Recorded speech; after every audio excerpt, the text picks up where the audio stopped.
crying in a lonely prayer. Can't you see me crying from away up there?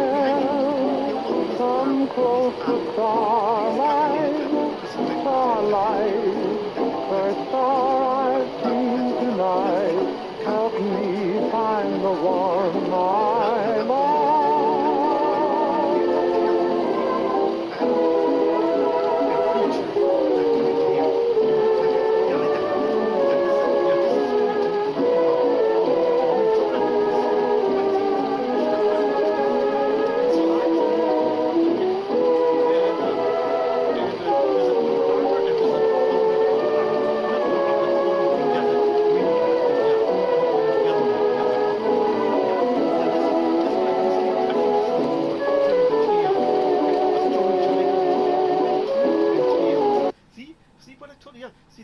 That's the one we're talking about for a long time. We're trying to.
tree walking? Well, I did. Did you ever hear a tree talking? Well, I did. Did you ever have a dream fill you? Which will you be mine? Oh, it's so grand, and it's true to divine. Did you ever see a dream dancing? Well, I did. Did you ever see a dream romancing? Well, I did. Did you ever see heaven right in your arms, saying I love you, I do? Well, the dream that was walking and the dream that was talking and the heaven in my arms was you.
There's a light in your eyes, sweetheart, darling, and it makes all the world fair and bright. Like the light in the sky, sweetheart, darling, when the morning steals out of the night. Is love light a shine for someone? For I'm wondering just who it could be. There's a light in your eyes, sweetheart, darling. Tell me, darling, it's shining for me.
so.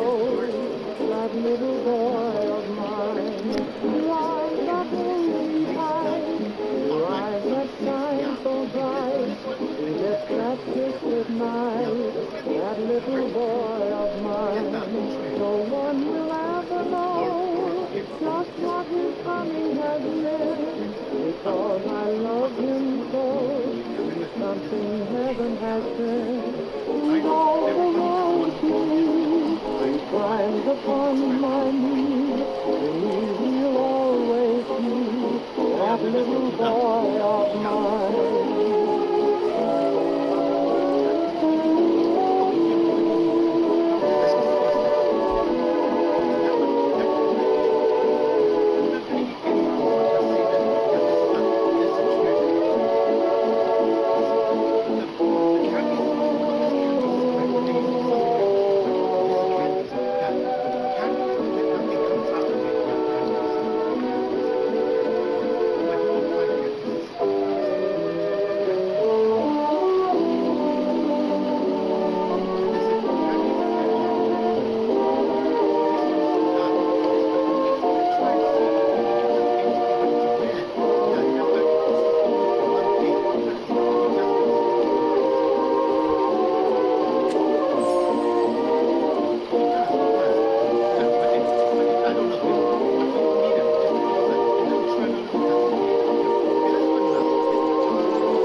till you're living on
brighten all creation anew. Take the tears from my eyes, drive the clouds from the sky. Come back and love me, no more to part. Take the ache from my heart.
I began believing that moment I laid eyes on you. Never thought I'd be in heaven, but seeing is believing.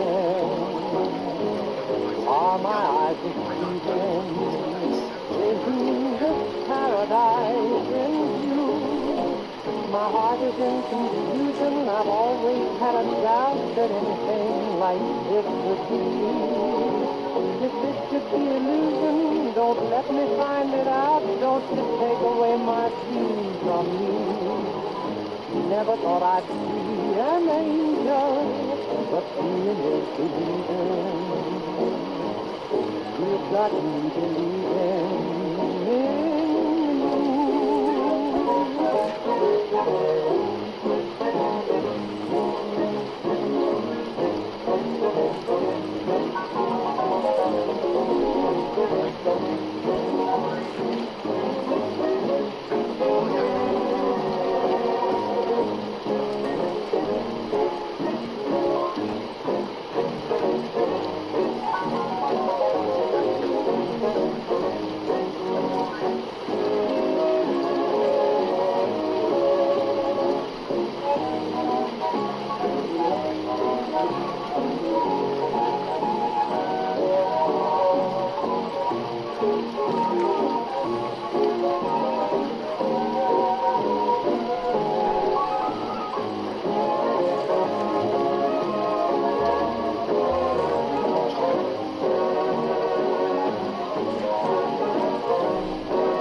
Behind my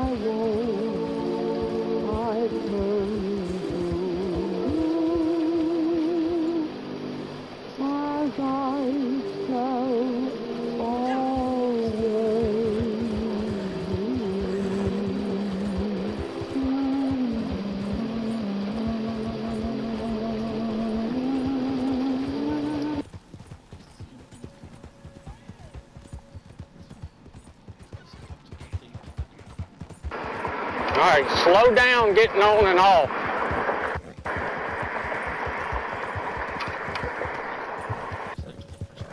Well, what's going on, everybody? We're out on another ride today. We are heading to the bank. Watch out for that truck. We gotta go put some money in the bank.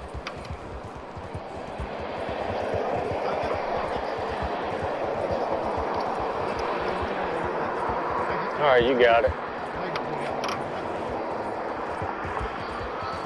Shanna's with me today. She's on the Moon Cool TK1 trike, and I'm on the Moon Cool CG2 cargo bike. So, when was it? It was today's Wednesday. I think it was Monday. No, it was Sunday. We went out riding and filming, and my GoPro stopped recording. It just wouldn't record. I'd hit the record button, it'd go for about a minute or so, and it just shut off. But we rode out to the park, and then we went to the pharmacy. It was a pretty long ride. It was it was 13.8 miles.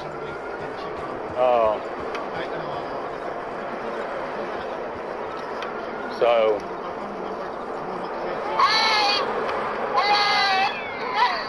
hey.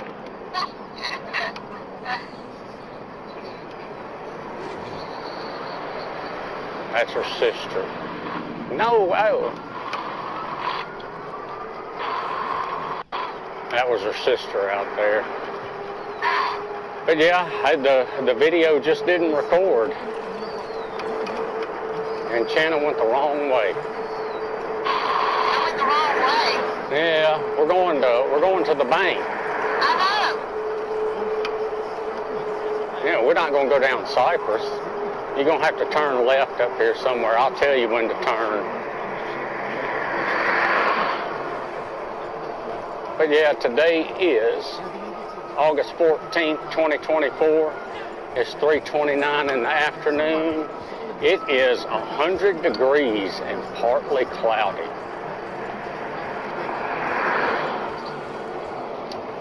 So I got the same GoPro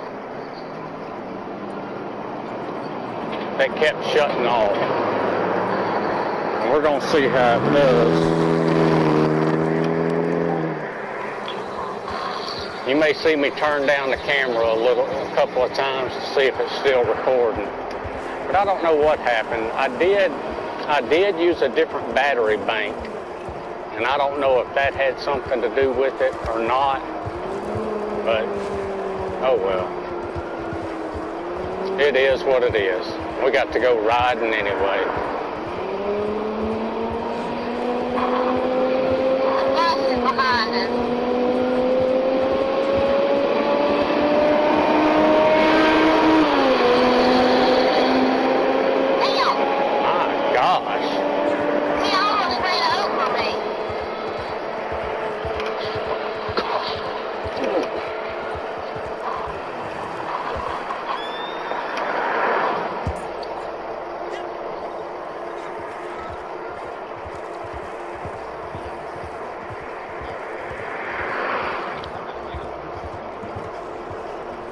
I'll tell you, because remember, you got them two wheels on the back.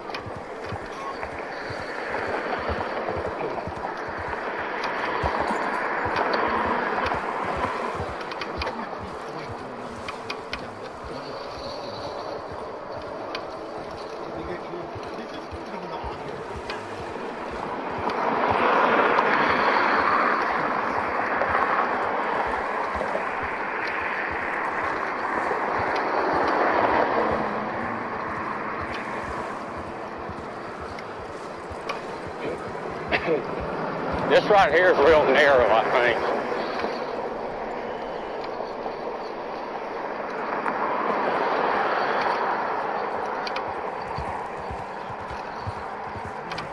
That was narrow, wasn't it? Yeah.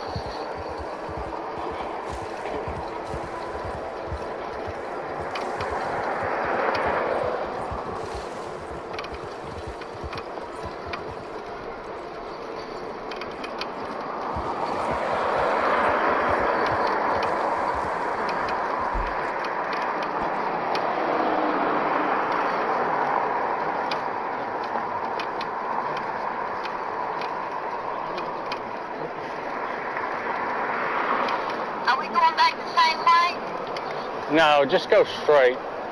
We'll get on Arkansas. Hang on, wait for it to turn green. That's 2 cars so far that's gone around in a hurry. One of them was before I started recording, and then that bus.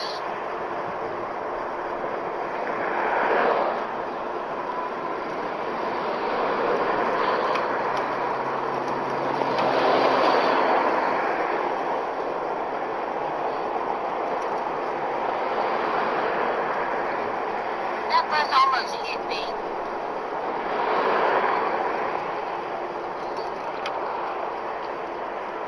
But yeah,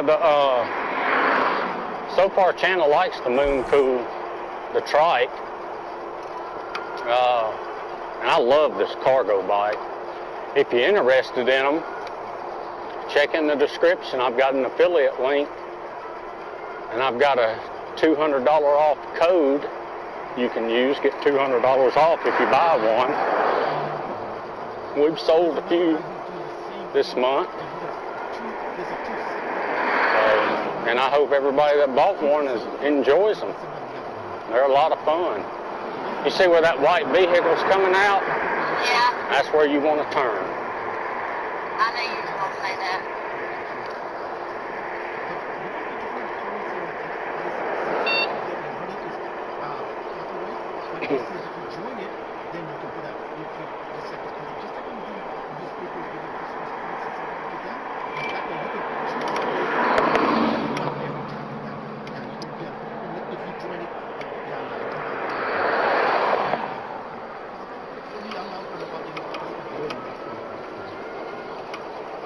You know where to go from here? Yeah. We gonna go on Chapel Road? Yep. I still want to keep the same,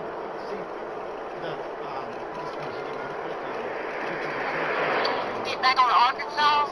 Yep. Remember, you got your cruise control. Turn your blinker off.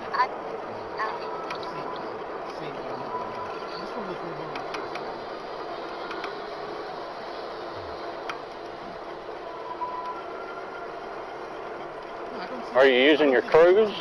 Yeah. I forgot a lighter. Sometimes it comes out right away. Maybe go do the chicks away. Maybe later on. We can try that. Then we can do some other stuff. If it was far away, we'll make a way.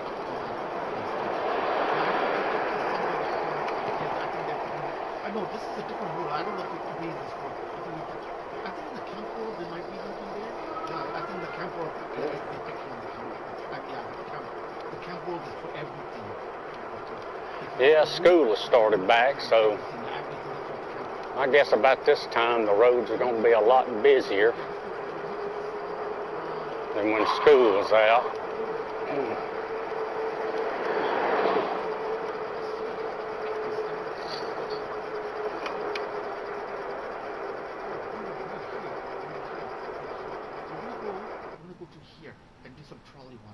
This is just gonna, we're just gonna go here. Just take a chill out for here. Till we get positive that we can do.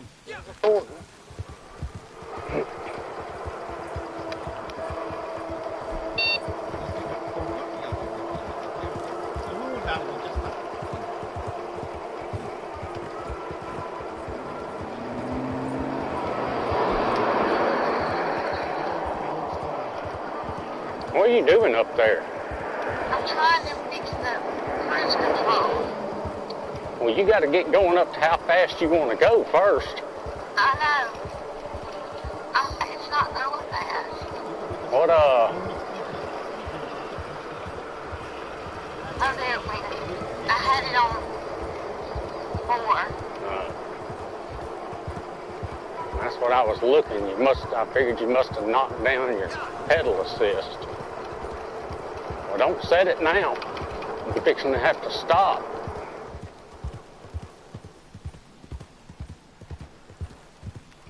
Oh, that was a big old bump. Yeah, sometimes the bumps that sometimes it's cluttered that makes into a kind of things. Yeah, exactly like a paint or not a paint, clutter like that. Yeah, so to speak. Yeah, I seen the what street that is. There's a street like that. I was driving from there, and the police was just going by like the RCM kind of one. I think like that they're going together. Yeah, there's one. Yeah, there's a. It goes from 49 and You got your cruise set now? No, straight. Where was you going? No, we're going by there. You got to go this way to get to the bank. What was you going to do? Go get back on Arkansas and then go? Yeah. I wasn't thinking. No.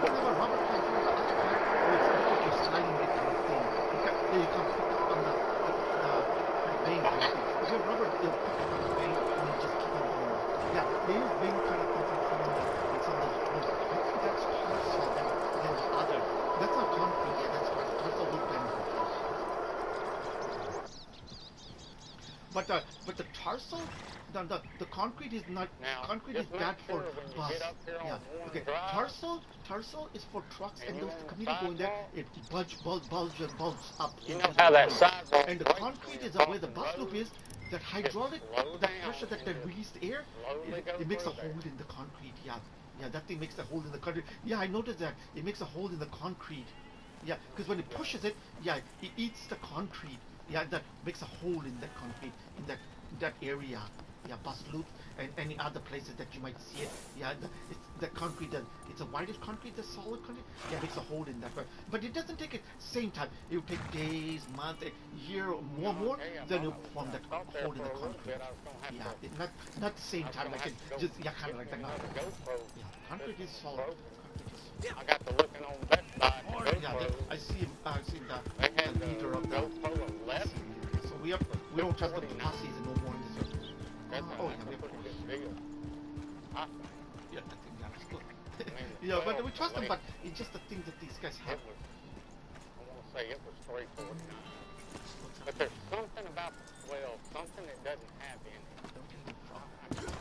Now I may be wrong, but I think it doesn't have the GPS. Oh, we don't need any. I could be wrong, but I think it is.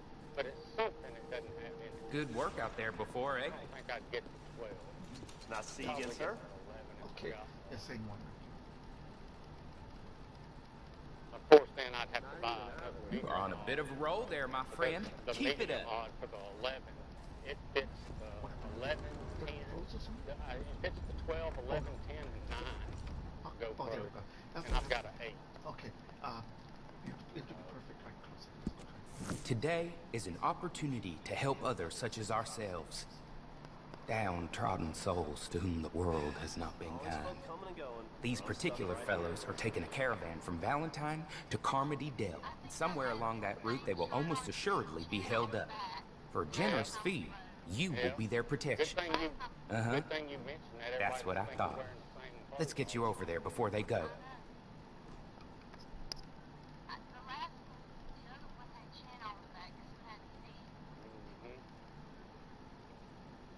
I can't believe you got Detroit Lions jersey when we're Saints fans.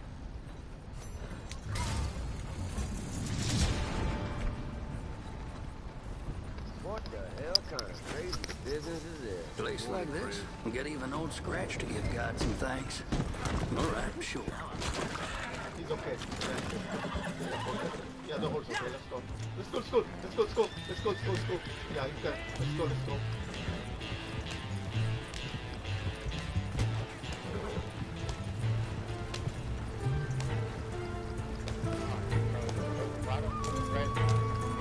Oh, the player's red. Yes, gotta go for it. Yeah, the player's red. Yeah. Oh no, he's on the other guy. Pull them saddles. Yeah, we go first. Dog tired. Yeah, I think we've got the other guy here. Yeah, we're gonna catch up with that. We'll catch up with that. Right here, turn right. Stay on the road until you can get on the sidewalk again. Can you hear me? All right, get on the sidewalk. Get on the sidewalk. Let's take this one first. I know he's gonna be hopping around there. I don't see him. Let's go.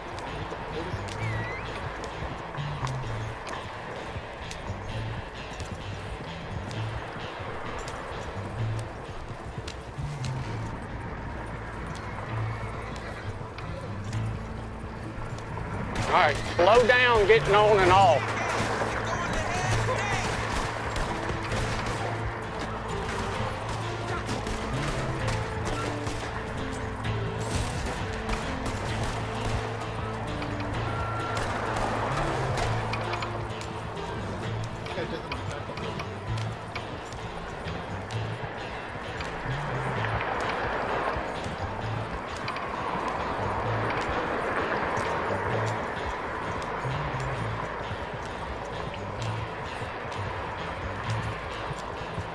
Is your helmet coming on? Hey, just worry about driving right now. Don't worry about your helmet. We'll deal with that at the bank. I don't need you riding off the side of this sidewalk.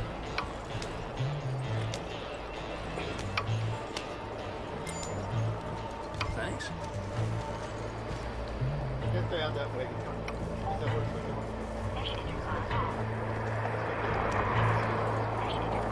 Alright, so it's not my helmet, it's gotta be her. I wonder if her battery went dead.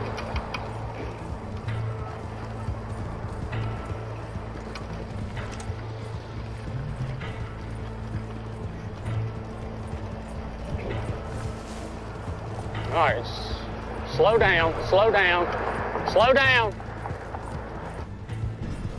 Stop right there.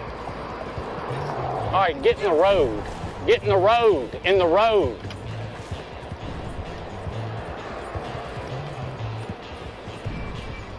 Stop. Turn around and come back. All right, go.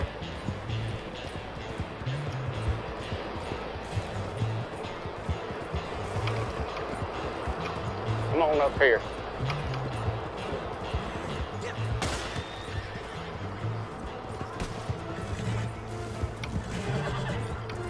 Come over here.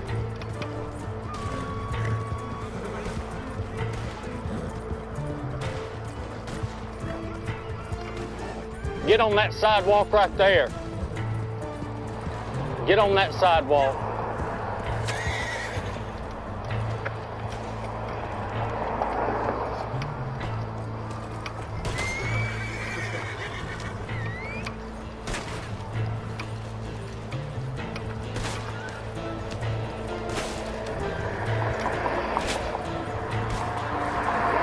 Camera's still recording.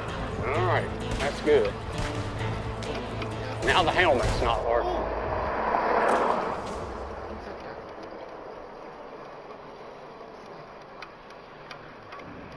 All right, let's go over here. I'm gonna turn around and go to the window.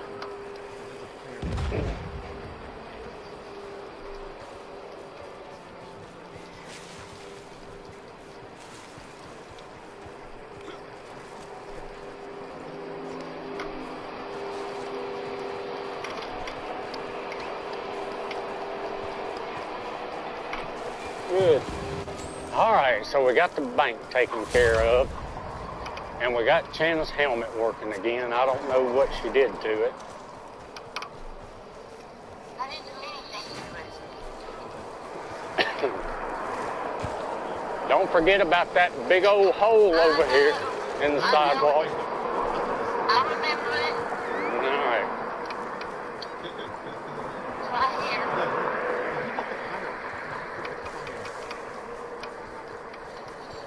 All right, right here. Go ahead, slow down, slow down.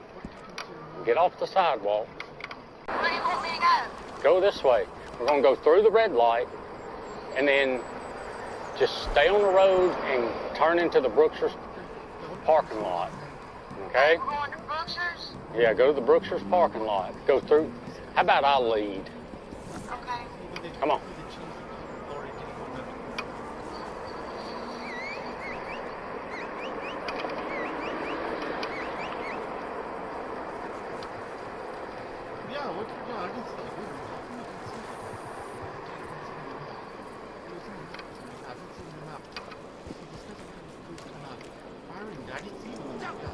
All right, go on. Go. Take off.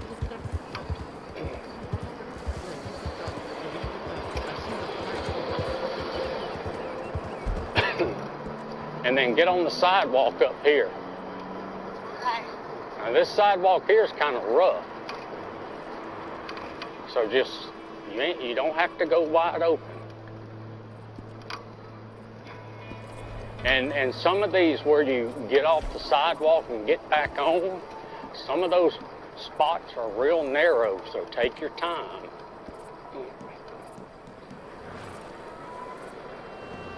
All right, so I look down and my GoPro shut off again. I don't know what's going on. It shouldn't with this battery bank.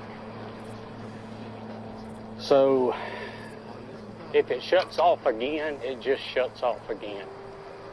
I appreciate y'all watching. I'm gonna leave it running. I'm gonna let it run as long as it'll run. But I appreciate y'all watching. Like I said, if you're looking for one of these bikes, check the affiliate link. Got a $200 coupon code. But give me a like, share.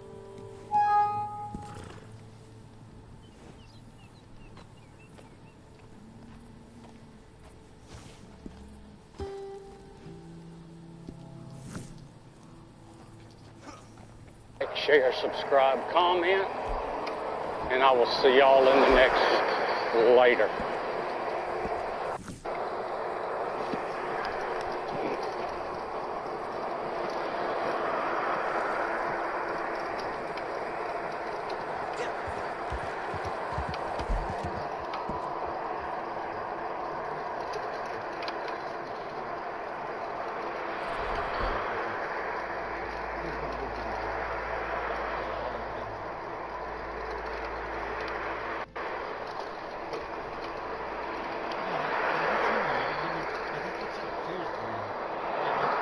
Yeah, GoPro, you can do better than this. These cameras overheating. I've heard. Yeah, they're just mocking because look at this surviving the kills. Action 4, Action 3, but those cameras really don't overheat much. So if any of you have any experience with those, let me know in the comment, or if you know any videos I can look at. I would really be interested in, can I hook my lav mic up to it, which I'm sure I can. I got the Rode wireless go-to lav mic.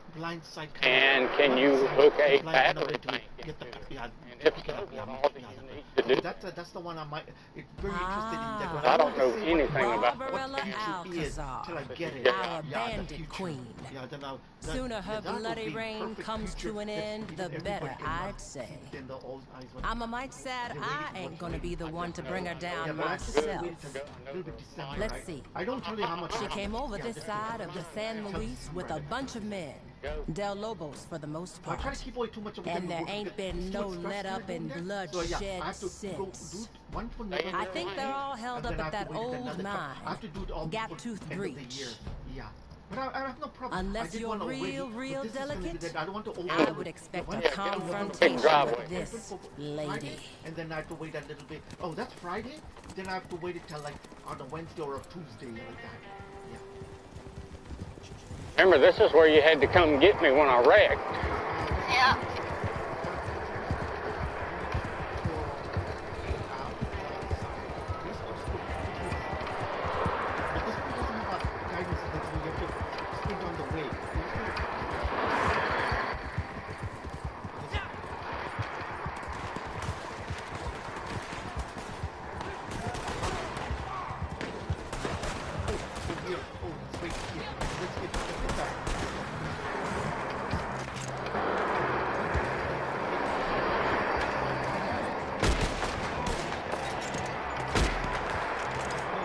We've been 7.3 miles so far. Yeah. Yeah. I got 38 on mine. Well, that's the total. The other accessory stuff in the care. I mean, not the characters. Let's go for them.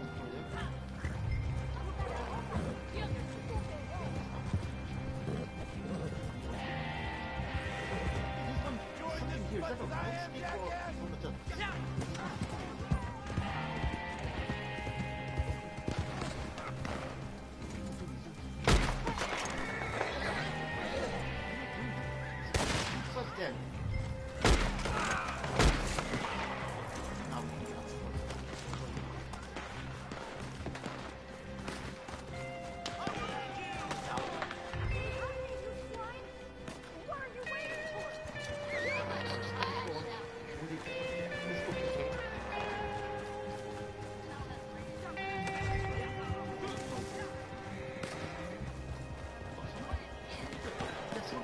Yeah, it's got the yellow line on it.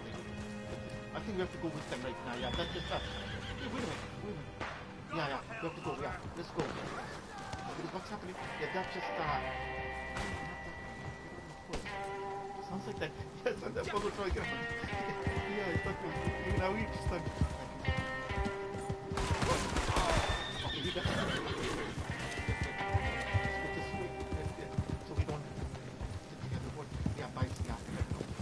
Okay, now we can. Let's follow that on.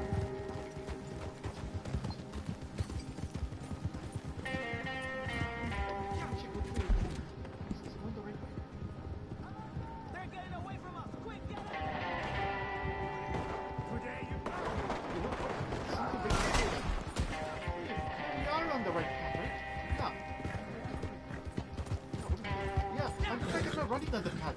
Yeah, it should look like it. Yeah, no, I won't say it. Alright, slow down getting on and off.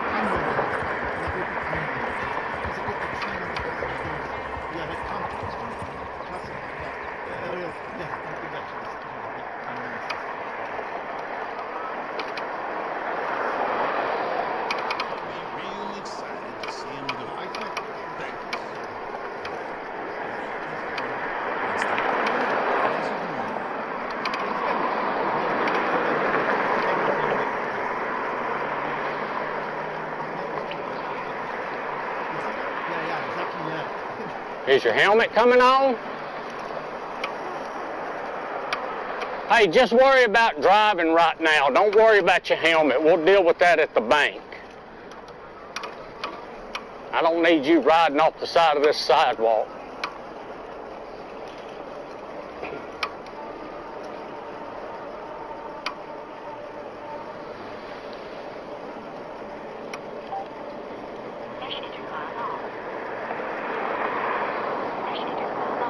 So it's not my helmet, it's got to be hers.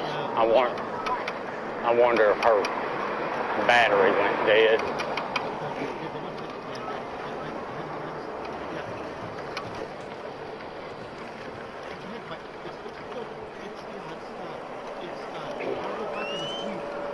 All right, slow down, slow down, slow down.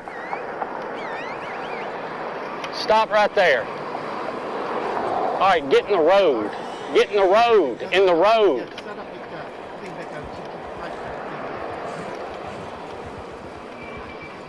Stop. Turn around and come back. All right, go.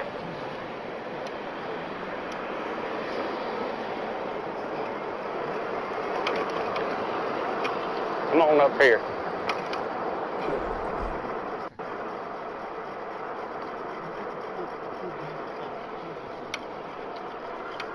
Come over here.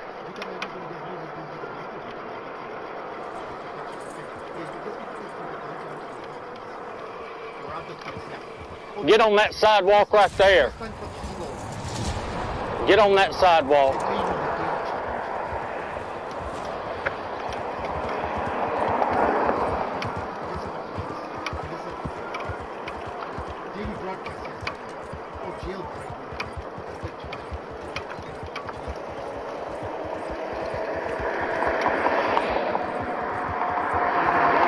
Camera's still recording.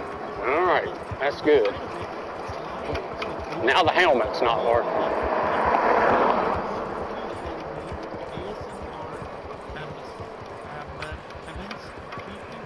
All right, let's go over here.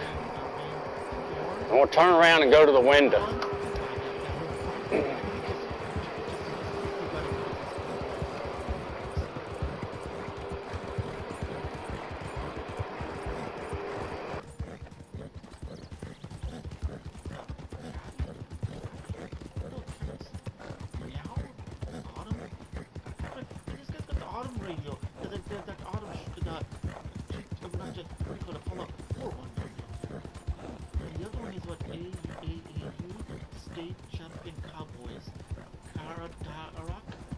10 days ago. Yeah, this kid one plays that one.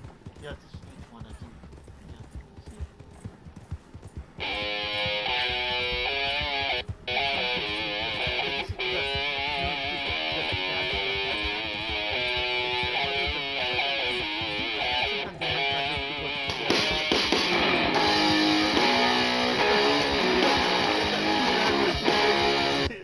Decent manners.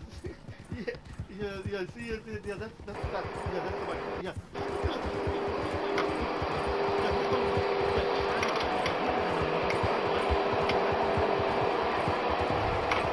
Good. All right, so we got the bank taken care of, and we got Chan's helmet working again. I don't know what she did to it. I didn't do anything to it. Don't forget about that big old hole over here in the sidewalk. I remember it. All right. It's right here.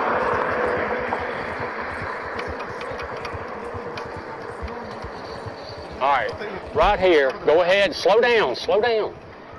Get off the sidewalk. You're just going wide open over that thing, aren't you? Where do you want me to go? Go this way. We're going to go through the red light, and then just stay on the road and turn into the Brookshire's parking lot. Okay? We're going to Brookshire's? Yeah, go to the Brookshire's parking lot. Go through. How about I lead? Okay. Come on. I'm heading directly down to the house.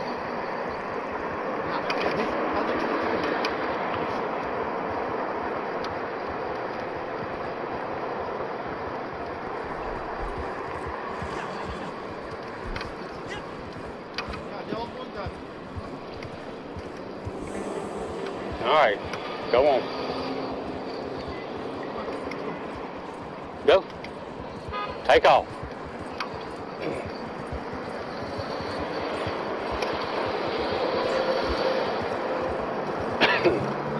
And then get on the sidewalk up here.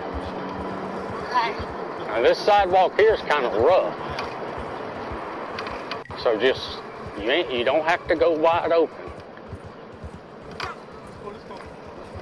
And some of these where you get off the sidewalk and get back on, some of those spots are real narrow, so take your time.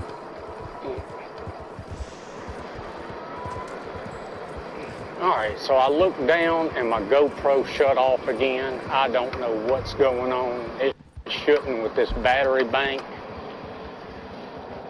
So if it shuts off again, it just shuts off again. I appreciate y'all watching. I'm gonna leave it running. I'm gonna let it run as long as it'll run. But I appreciate y'all watching. Like I said, if you're looking for one of these bikes, check the affiliate link. Got a $200 coupon code. But give me a like, share, subscribe, comment, and I will see y'all in the next later.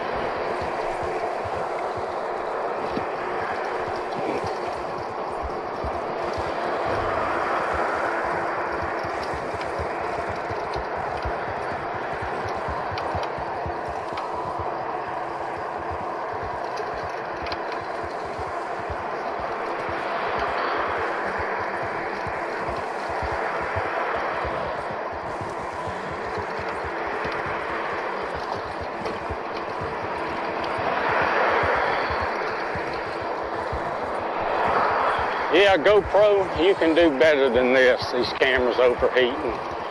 I've heard people say that the DJI Action 4, Action 3, that those cameras really don't overheat much. So if any of you have any experience with those, let me know in the comment, or if you know any videos I can look at. I would really be interested in, can I hook my lav mic up to it, which I'm sure I can. I got the Rode Wireless Go 2 lav mic, and can you hook a battery bank into it? And if so, what all do you need to do that?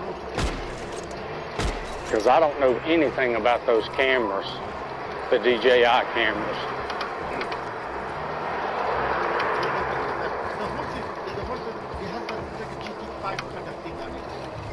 I just know, I know it works good with the I know the mic and the Well, never mind now. Go.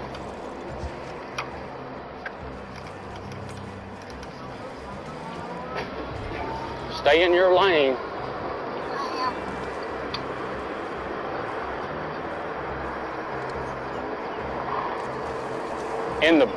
Yeah, get on the big driveway here.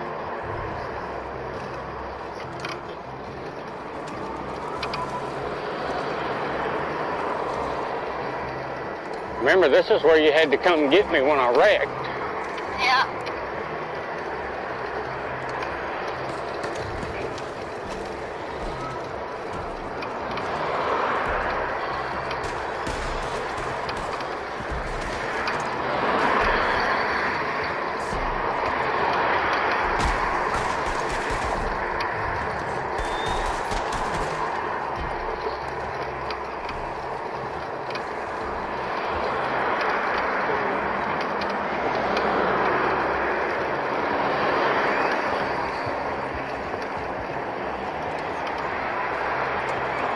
We've been 7.3 miles so far. Yeah. Yeah. I got 38 on mine. Well, that's the total miles that you've driven.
All right, slow down getting on and off.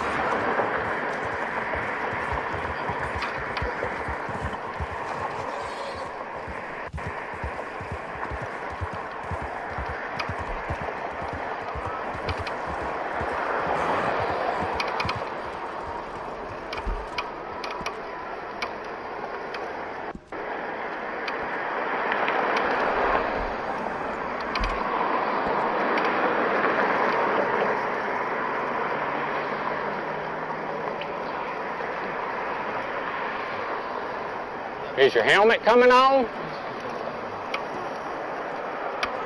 Hey, just worry about driving right now. Don't worry about your helmet. We'll deal with that at the bank. I don't need you riding off the side of this sidewalk.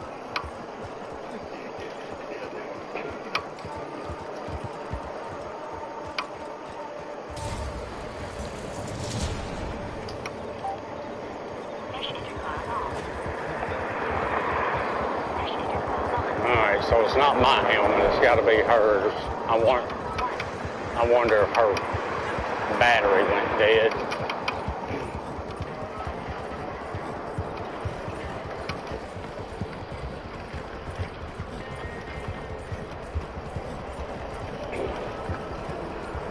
All right, slow down, slow down, slow down. Stop right there. All right, get in the road. Get in the road, in the road.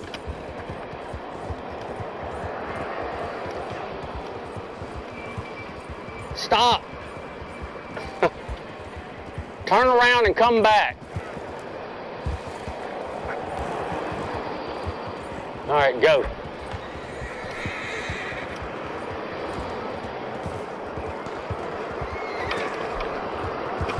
Come on up here.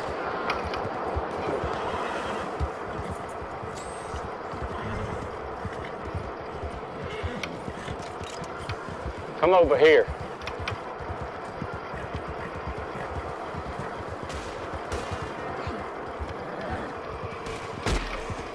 Get on that sidewalk right there. Get on that sidewalk.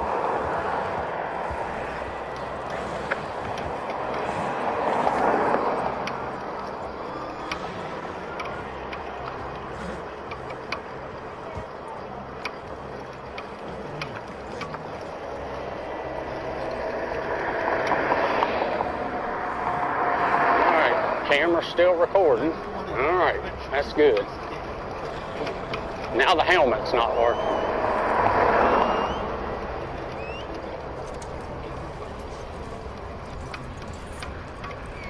All right, let's go over here. And we'll turn around and go to the window.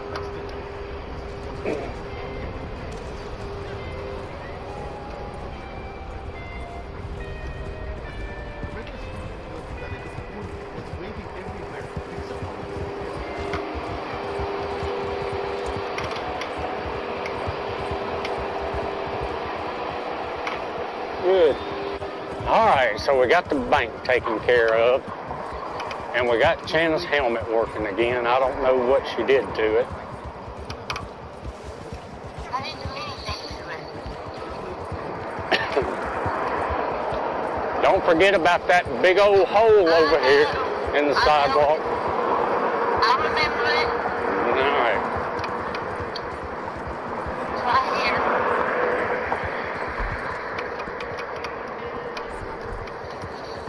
All right, right here. Go ahead, slow down, slow down. Get off the sidewalk. You're just going wide open over that thing, aren't you? Where do you want me to go? Go this way. We're going to go through the red light, and then just stay on the road and turn into the Brookshire's parking lot. Okay? We're going to Brookshire's? Yeah, go to the Brookshire's parking lot. Go through. How about I lead? Okay. Come on.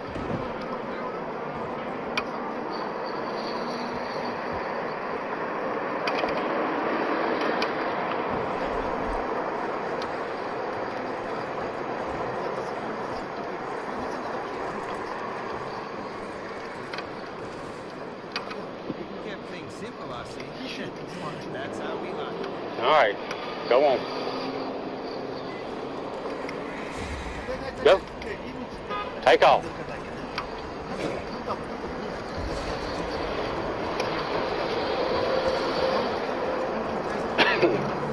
And then get on the sidewalk up here. Okay. Now this sidewalk here is kind of rough. So just, you don't have to go wide open.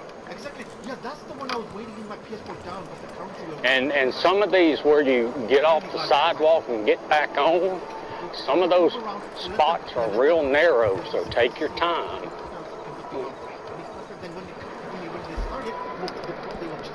All right, so I look down and my GoPro shut off again. I don't know what's going on. It's shooting with this battery bank. So if it shuts off again, it just shuts off again. I appreciate y'all watching. I'm gonna leave it running. I'm gonna let it run as long as it'll run. But I appreciate y'all watching. Like I said, if you're looking for one of these bikes, check. Yes. Yeah, let's just watch it because I kind of interested because. If you're looking for one of these bikes, check the affiliate link. Got a $200 coupon code. But give me a like, share, subscribe, comment, and I will see y'all in the next later.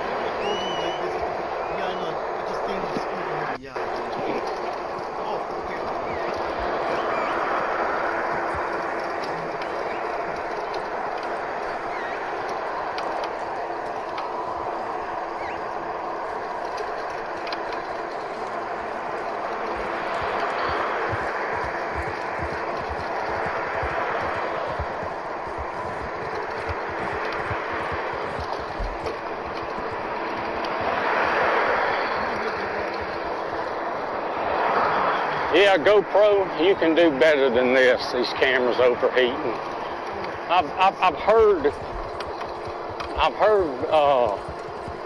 people say that the DJI Action 4, Action 3, that those cameras really don't overheat much. So if any of you have any experience with those, let me know in the comment, or if you know any videos I can look at. I would really be interested in, can I hook my lav mic up to it, which I'm sure I can. I got the Rode Wireless Go 2 lav mic, and can you hook a battery bank into it? And if so, what all do you need to do that? Because I don't know anything about those cameras, the DJI cameras.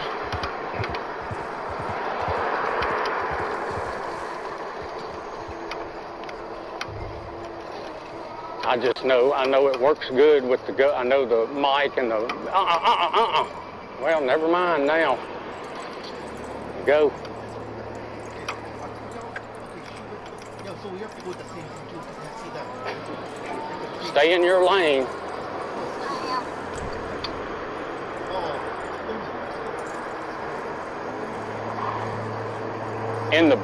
Yeah, get on the big driveway here.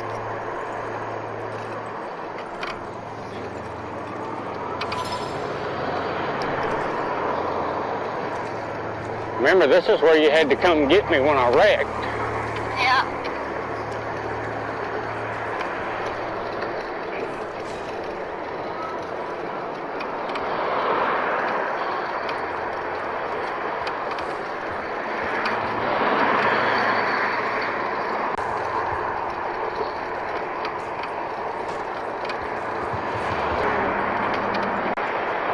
We've been 7.3 miles so far. Yeah. Yeah. I got 38 on mine. Well, that's the total miles that you've driven.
That lining, yeah, we lost the track. I see some blue thing. Oh no, that's a tent. Yeah, that's a tent and TPR. Somewhere here. Yeah, we lost the track.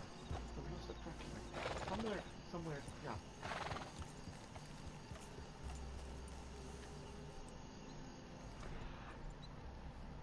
Yeah, we lost the kind of track somewhere here. I think when we followed, we got stuck in that one. Okay, let's just follow that. Let's see if we get another one. Okay, I think then okay, let's go to that one.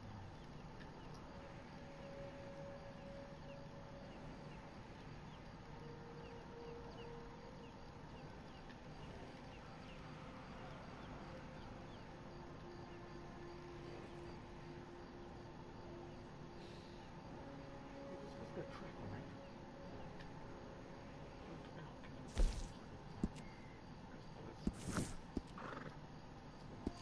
But they, yeah, okay, they're, I think they're not different world, like, yeah, somewhere flooded the world. No, the quest line would be still running. Yeah, the quest line would be still running.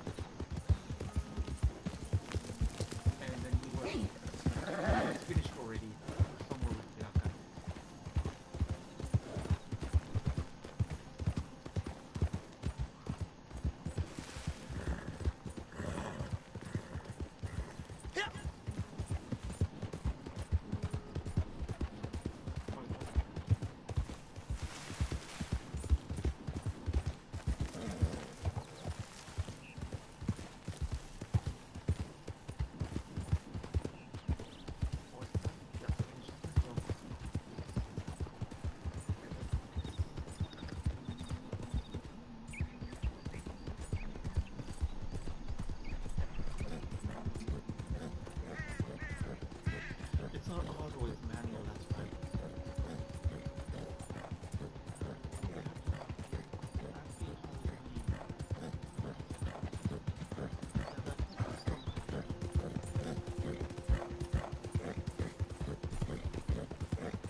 Check the affiliate link.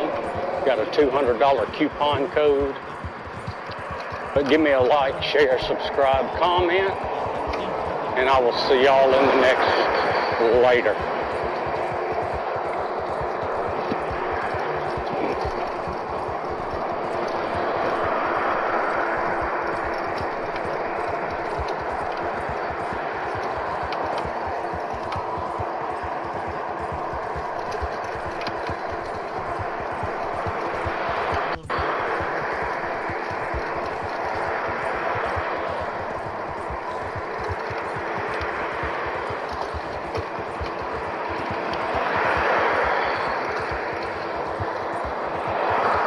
Yeah, GoPro, you can do better than this. These cameras overheating.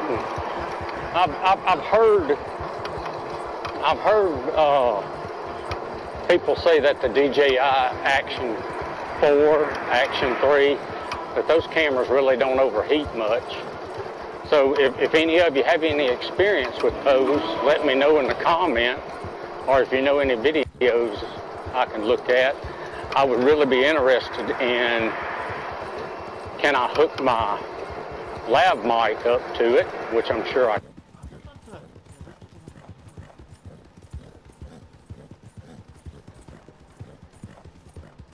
Oh, you're thinking why are you getting that ad kind of thing? The blue grass one.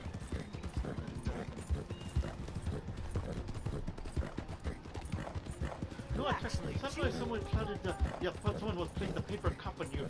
Yeah, something, yeah, that. But I don't think so. You are, yeah, I don't think Angel Jordan is in the somewhere. I know you condemnation cell, but I don't that you can. I know like these guys are doing the, yeah, these guys are on the trend that you can make a condemnation cell. They can decorate the cell. Yeah, I know that's the, and then they got a very good opportunity to no one to bother them if they have that thing. But the only person who had it, my sister, her decoy, her worker had one. I don't know, we caught it, but yeah, she's still, she should be okay, but I know she I think just might have had one that was supposed to, but he mocked it somewhere. He went back to the, but he's back out, I think. Yeah, somewhere.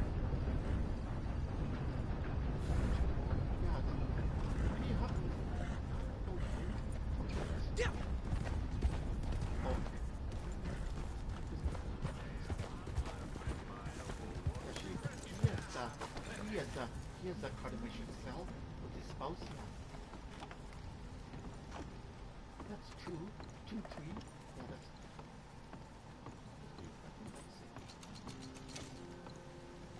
So I was trying to get that, but so we don't get cluttered in with the politics kind of thing. But the other ones didn't get it because we're not getting this. This is supposed to be not for the mission, self-defense. Oh, something inside. I should pass on my compliments for your handling of that situation before. Award. Oh, we got trade award. Oh, we got a buckle too. Yeah, we got a buckle. All right, that's good. That's good. Yeah, we just got it here. Trade something. There's something here. Oh, here. Okay. I have something might interest you. Yeah. That's good. On the night, on the hunt.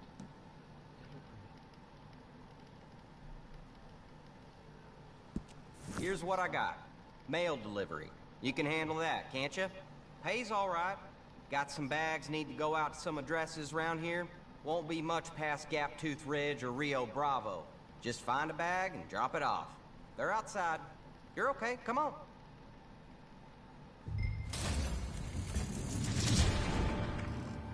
Oh, where's the big? Where's the big? Pick up the big. Oh, it's on the other side. Oh, it's off the screen.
Tuesday, October 15th. Just finished having lunch at my local Chinese restaurant. Heading back to the house where my office is. Do a little cybersecurity planning, project management. We're inside of 3 weeks until the election. And I will be glad when it's over with. I'm tired of the politics. I'm tired of all the back and forth. Oh, the whole thing. Accusations. It's interesting how the polls and the prediction markets are shaping up. Prediction markets have really come into focus a lot here lately.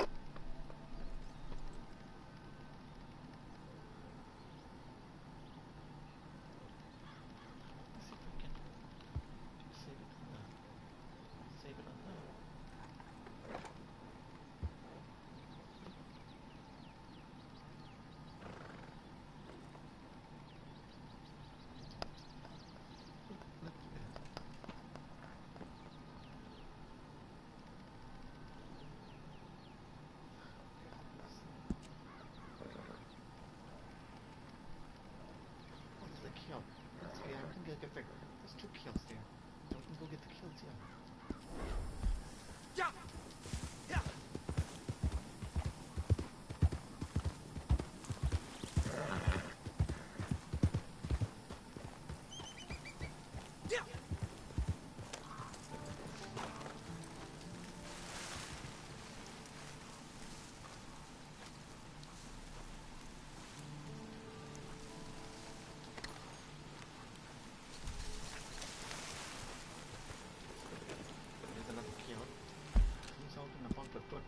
Today's Friday, right?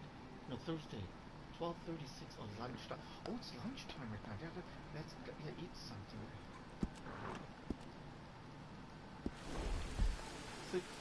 So I just only, when I removed the teeth, I only removed 1 teeth. All the apple teeth about it is very strong. Even she said it's very strong. Yeah, now I can even eat the apple there. Yeah, I can eat apple.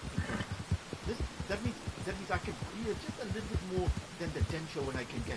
Yeah, I still can eat more further.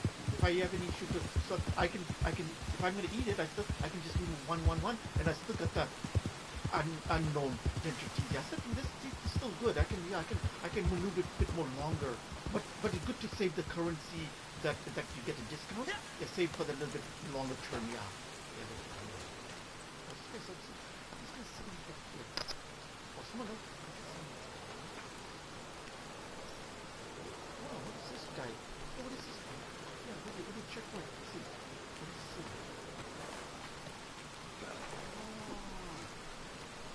Oh, what is this got to do? What is this one? Yeah, that was pretty interesting. Yeah, I said check it. Oops. It's got. No, what was that? This has got like something else. Yeah, what is this? Right. Yeah, put the took on, and then yeah, we're gonna see what this is. Okay, look, I was gonna use this one.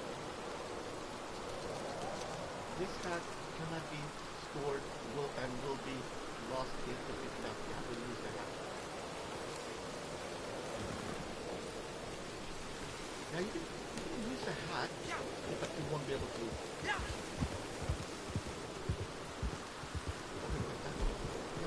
Let's put something on and then I'm gonna best day ever and cooking street. Samantha Albert. Why did I see this picture before? I've just had the most wonderful. Oh, I described it. It wasn't supposed to be Pogo Classic e-bike. Oh, right. I was doing the island one that lady was supposed to go to. Yeah, for it. Yeah, she was doing some other ones too. Some housework and other decoration. That's why another. Let me see what this is. I've just had the most wonderful day. I've had my first day in the recording studio. I've been recording my poetry and putting it to music. It's just been such a fantastic day. I'm so excited, and I'm so pleased with how my poems have come out and the music that I've helped to create to go with it. Music isn't my forte. Yeah, listen, just now put this one for a little while. Forte as much as I do love it and attempt to play. So the guy that runs and putting it to music. I've had my first day. I've just had the most wonderful day. I've had my first day in the recording studio. I've been recording my poetry and putting it to music. It's just been such a fantastic day. I'm so excited, and I'm so pleased with how my poems have come out and the music that I've helped to create to go with it. Music isn't my forte as much as I do love it and attempt to play. So the guy that runs the studio, Gary Williams, he really helped me do most of the music, but it was still nice that I got to have like creative input and sort of say, oh, I like this bit, or tell him how I sort of wanted it to sound. So it's just been such an incredible day of creative connection and creative collaboration. It's just really fed me. I am such a creative person, so to be able to spend my day just creating is wonderful, especially to be able to do it with another human being as well. It's just been incredible, and I'm so excited to do. I'm like, I don't really know what to do with myself this evening. It's like I've got a delicious steak for dinner, but I'm like, you know, sometimes when you're just too excited to eat, I sort of feel like I should cook myself some dinner. It is dinner time, but I just sort of feel like I just want to, like, I don't know, dance about for a bit. But yeah, it's just been such a wonderful day, and I'm really looking forward to sharing my poetry and the things that I've created with you. So yeah, watch this space. I will once I've got the video sorted, I will be posting up some of the poems and the music that I've created. People say, read it when you're sitting there in the bus. Read it in the bus. They listen to it while reading. I think it's called an island poet or something. Yeah, island poet. It's those people. Well, I thought I should try and calm down my excitement and actually make myself some dinner, as I've got this lush steak that I picked up earlier that was reduced. I don't know if I've ever tried a gigahana steak, or even ever heard of it. Probably not saying that word right, in your bedroom or tent, what it's called. the biggest teepee ever. You're sticking it on your wall and everything, and then you're cooking somewhere. Maybe, or you're just doing a with that name, but studio on your bedroom, and don't then know you what go that and do the steak is, cooking. but Oh, my bedroom? Nice hunk of meat anyway. Maybe a micro oven, maybe fry that up. a I tend to refrigerator cook most of my food in lard or butter. and coffee maker. I do have a little bottle of olive oil as well. I usually go for lard. Lard's quite an old-fashioned thing. It's something that your nan would probably use. Because one, it makes the food taste amazing. Two, it's just in a paper packet, so you haven't got another like plastic bottle that you're buying, which I really love. So yeah, I really like it. And I'm just a big fan of like using animal products. I know that isn't perhaps what's most popular these days. But for me, you know, this is how I eat, this is how I cook. And yeah, if I can use animal fat to cook a hunk of animal, then that's what I'm going to do. It doesn't matter about the image. The body kind of. Because yeah, let me just me. this, and I don't kind of like that hanging out in that one. Yeah, she's a stubborn kind of body she has, man. Yeah, that's why I had to put it. I lived dangerously. Yeah, kind of. I don't like that. Yeah, kind of hard. Well, let me see. Yeah, yeah, I don't. Yeah, she spammed. Yeah, I don't want her spamming in there. What the fuck is getting her into it? We're getting into it. Yeah, I know that's a motion picture. I can't do it. Yeah, I kind of messed it up. Yeah, holy smokes. Imagine making the day. She has a nice, wonderful steak dinner, and here he's mocking. Yeah, where did the steak dinner come from? If she was within that, yeah. Maybe the last steak dinner for a lifetime.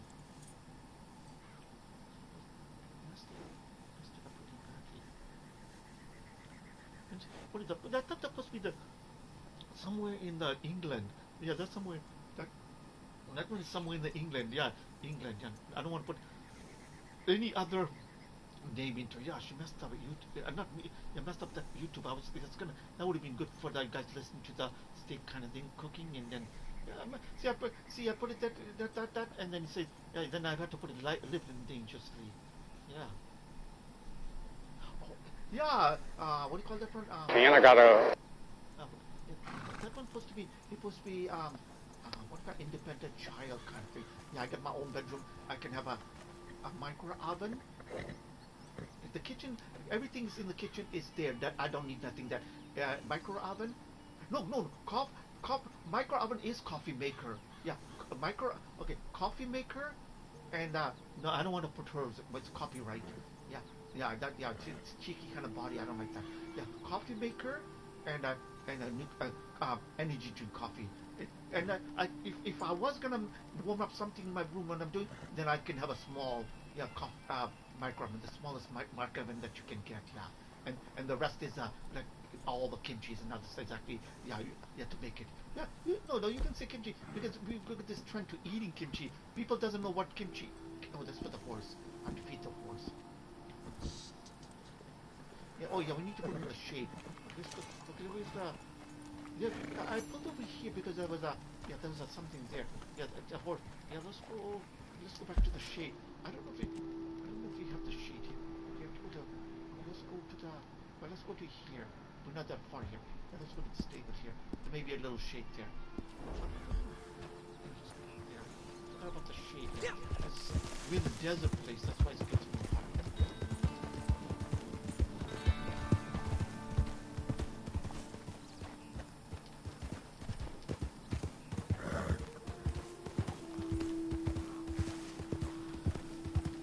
Now the strong present got away from that one. Yeah, that one. Just that.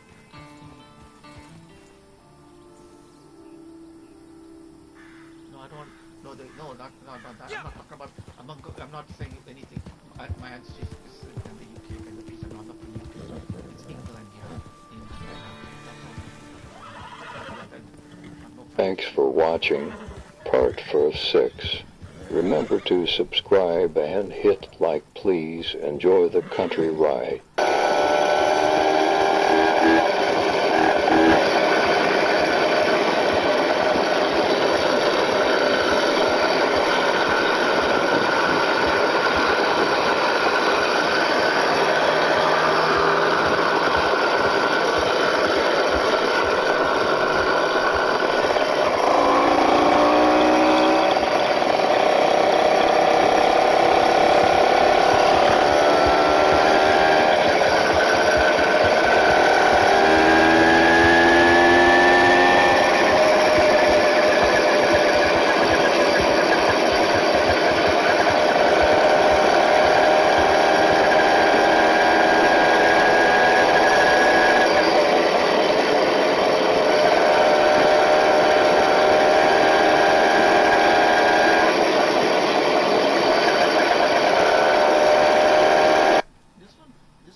Let's listen to this one. This is okay because sometimes this one's called the 2-stroke motorized bicycle.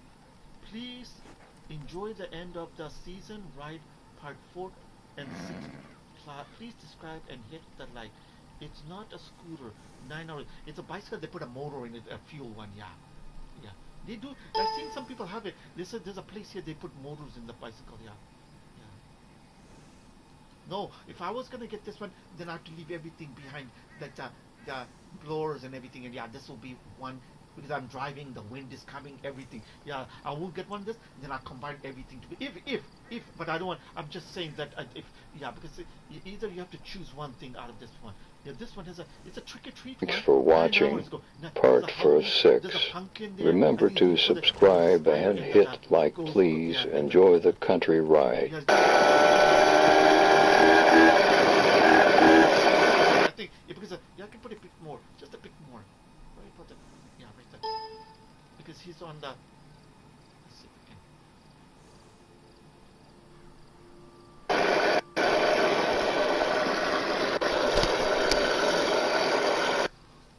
Oops, wait, let's go.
no, I mean this one here, the kitchen. Yeah. You always keep it locked. Don't leave it open. Yeah. Because there's a. Yeah, keep the door open. If someone just went past the patio and balcony, has a blue mitten on or something. With blue mittens on. Because I think they're going to hunt down my trick or treat. Yeah, someone went around then. Yeah, so he's gonna steal a trick or treat for the kid. Yeah, just keep it up there. So yeah, not allowed peeping through the Patty's mouth. Trick or treat. He has a blue mitts on, and then while my mom was looking the other way, he entered I think the security opened the door or something. Yeah, I don't like them spying through patio balcony. Yeah, he's doing with the blue mitt. Very those dark blue mitt. That's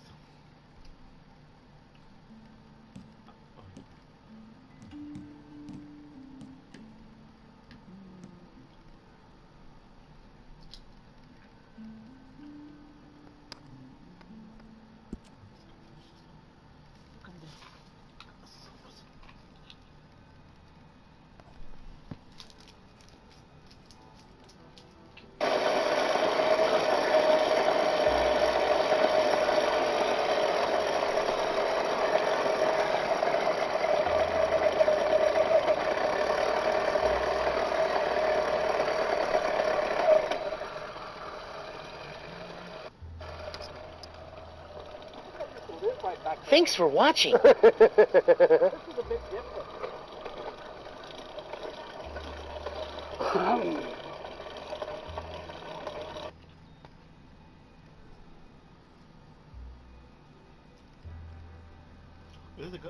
There's a man, 89 years old. Up in Seattle, we lived. Yeah, morning e-trike ride.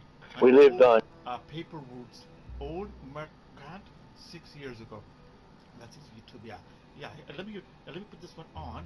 Let me start from the beginning. We lived on Capitol Hill. Back then, that would be.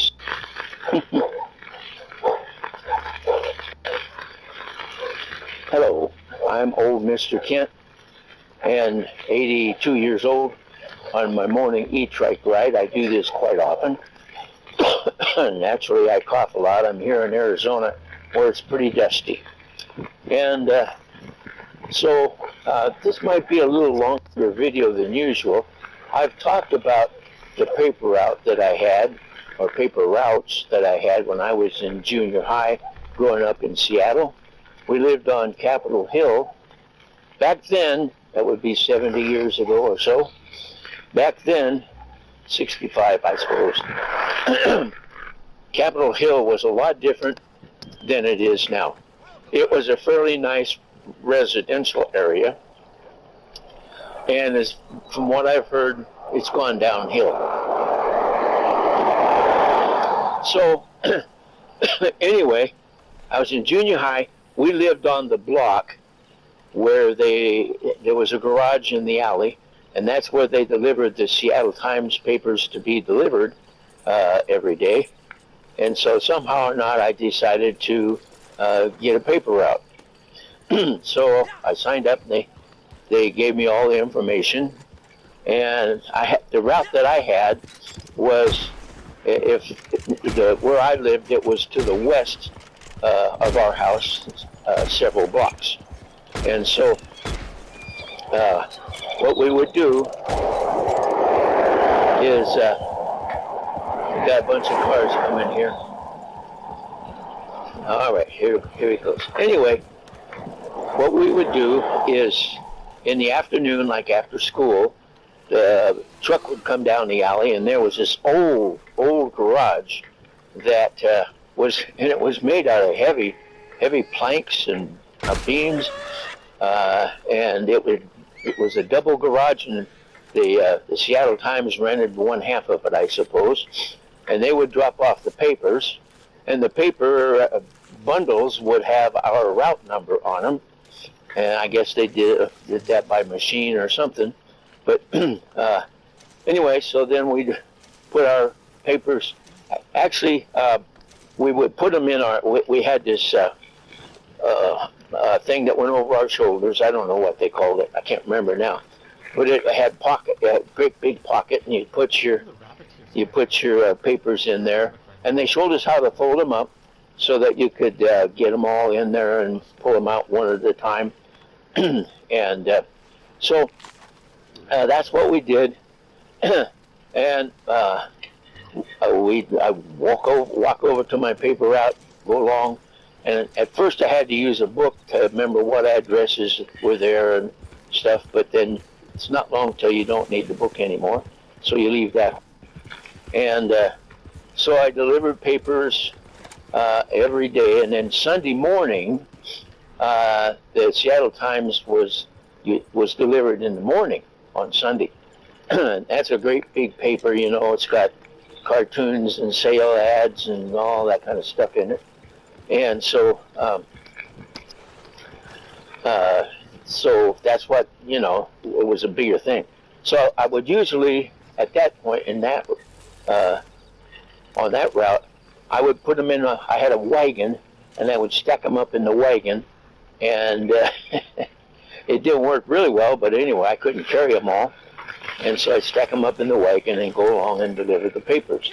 And the Sunday morning paper could not be folded. So anyway, so, excuse me, that's what I did on that route. And then I had a couple of instances. But anyway, I had a couple of instances. One of them was this one house is a two-story house. It had been, I imagine it had been converted, remodeled, or whatever, so that on the back side of the house, there was an apartment built with an exterior stairway that went up, you know, with a railing and everything, and to the back door. So that every day I'd hike up that stairway and then leave the paper and hike back down again.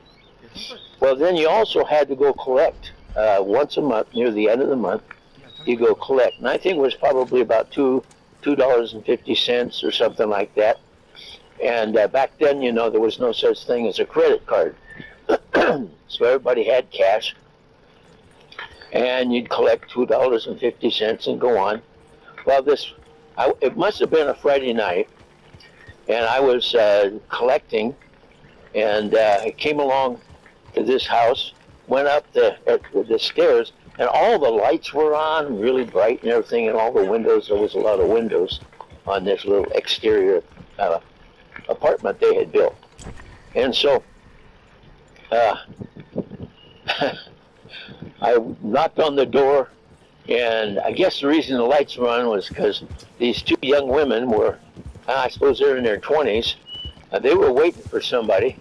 And so they came over and they opened the door, and they were smiling and excited, and then they realized it was just the paper boy.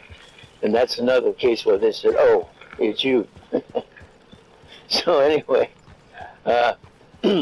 collecting for the Times. I don't know what they were, probably, but they had some heavy dates or something anyway.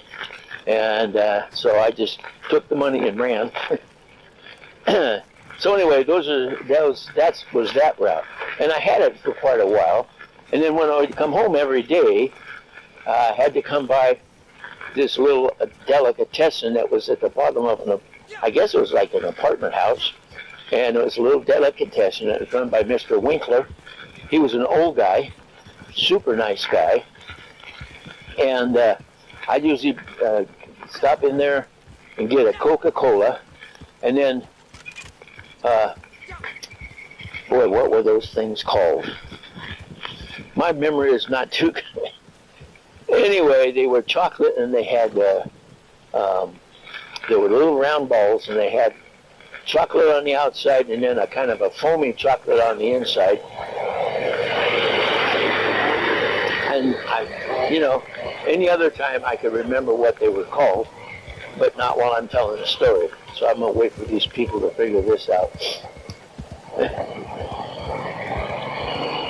Anyway, if I remember them, I'll tell them. Because if I'm not telling a story, I can always remember them. But anyway, so I'd have a handful of those. I think they were a penny a piece. And So I have a handful of those in the coat. Visit with old Mr. Winkler. And then I'd head on home. Well, that worked for a couple of years, and then, I don't know how long it worked actually. But I had to quit because for one reason or another, my folks were going on vacation, and I needed to be gone for a week or two or something, I don't know. So I quit that paper route.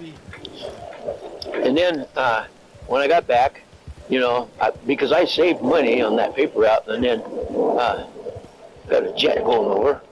Every Christmas, I'd save up $100, and every Christmas, there were 10 people living in my house. I think I mentioned that, with Grandma, Grandpa, and aunts and everything. And so I'd spend $10 on everybody at Christmas time. And, you know, $10 back then, that was a lot of money, but I was proud to do it.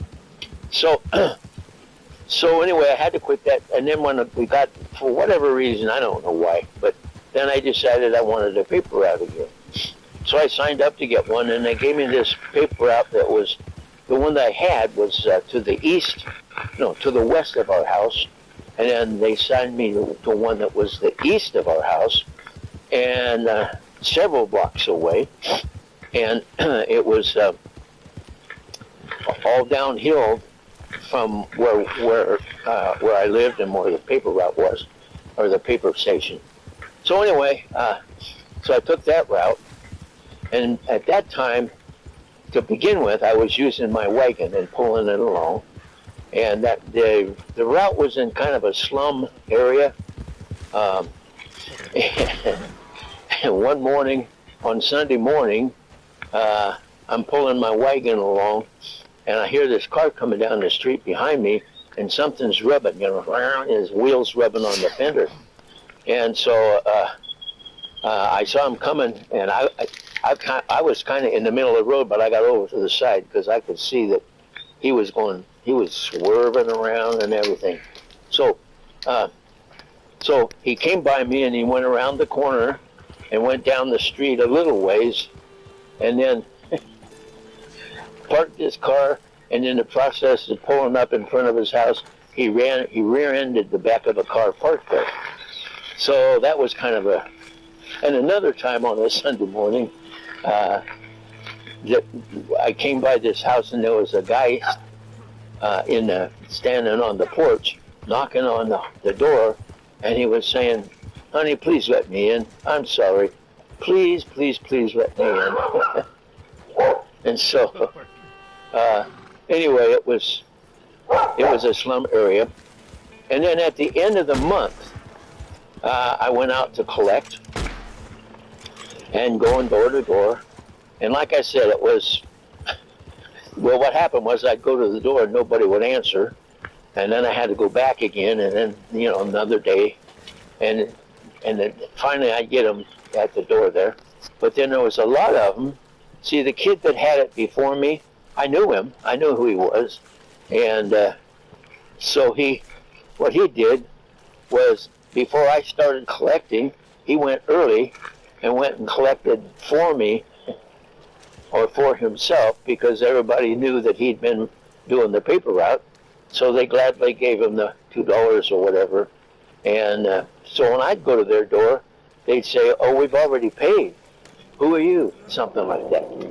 So I didn't make a whole lot of money. So at the end of the month, I decided I'm going to quit this route.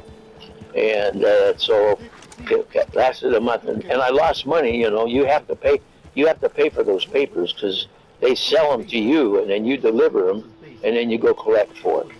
And so then you send the money in, and then they send you a check in the mail. Well, anyway, so I decided that's not the route I wanted. So I don't remember all the details, but I decided to sign up for another route. Oh, by the way, on that route, it was really nice because I'll stop here because there's traffic out there. There was this old guy. He was an old black guy, and he had a business going in an old gas station that was closed, and he sold things that people needed to heat their house. And one of the things that he sold a lot of He sold coal and a lot of stuff, but he sold Presto logs. If you know what Presto logs are, they're compressed sawdust. And he was always burning those in his little. He had a wood stove there, a nice big wood stove, pot belly stove, and I'd go in there when I was delivering papers in the wintertime, and it must have been wintertime, because I only did it for 1 month. Anyway, so it was always nice to go in there. He was a super nice guy, an old guy, and visited with me a lot. So anyway, so now I'm going to go ahead and go into the noisy area where there's a lot of traffic, and then we'll just speed this up on the video. When I get through to where it's nice again, I'll carry on. Okay? So here we go.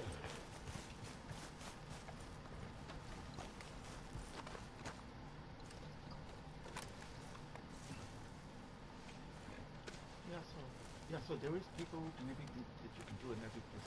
This is in the States, see? I'm saying on this side of the border, and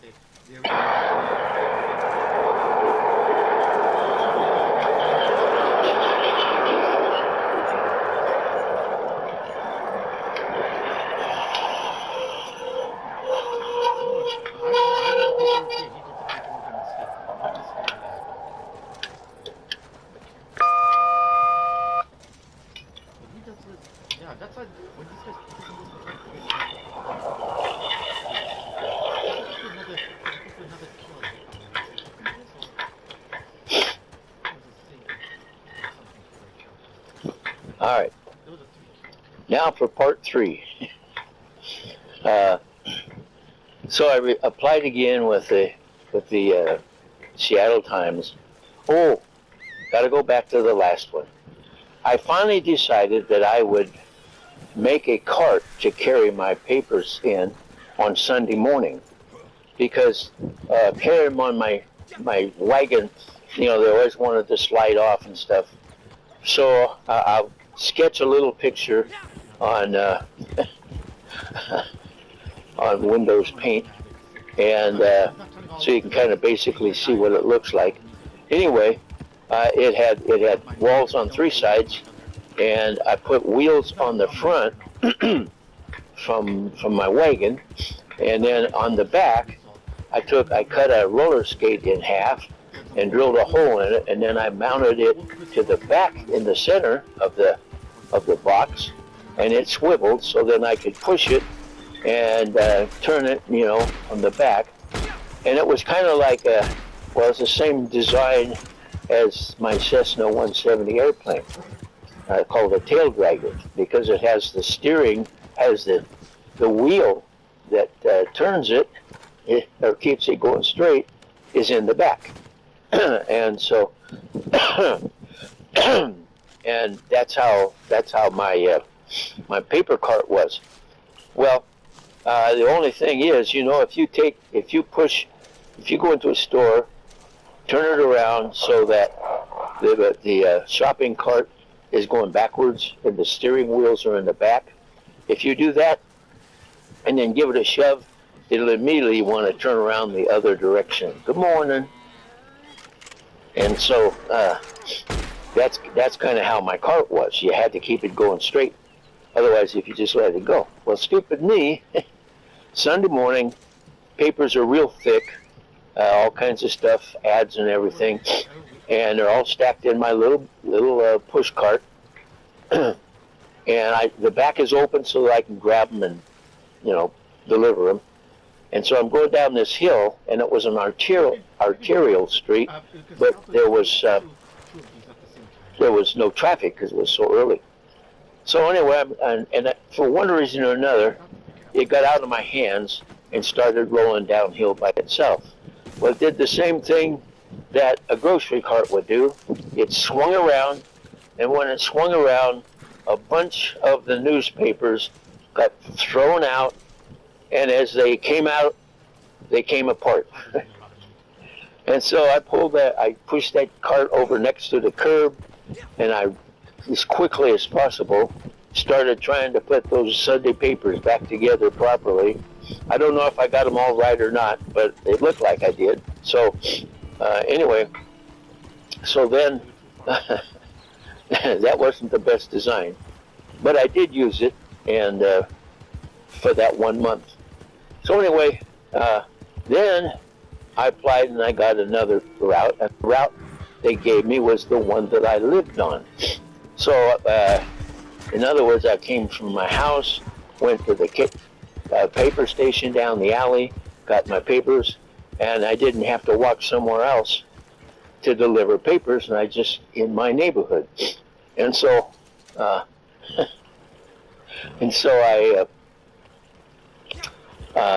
it was really nice. And for that paper route, because I did not like my the way my cart made. I made a new cart, and it was nice. It was big. It was long. I put a door in the side so I could reach in and get the papers, and it was big enough I could crawl inside and sit in there. And I even made a little shelf and put a candle on it, so that on Sunday morning when it was pouring down rain, I could sit in there and wait for the papers to come. That's just my nature. I always usually try to get there before rather than being late. So it was really nice, and in order to steer it, I did like we did with our old well, not what they weren't they weren't go-karts, little hot rods. You had a 2x6 and wheels on the back and wheels on the front, and the axle was nailed to the 2x4, and then you would steer it by turning that 2x4.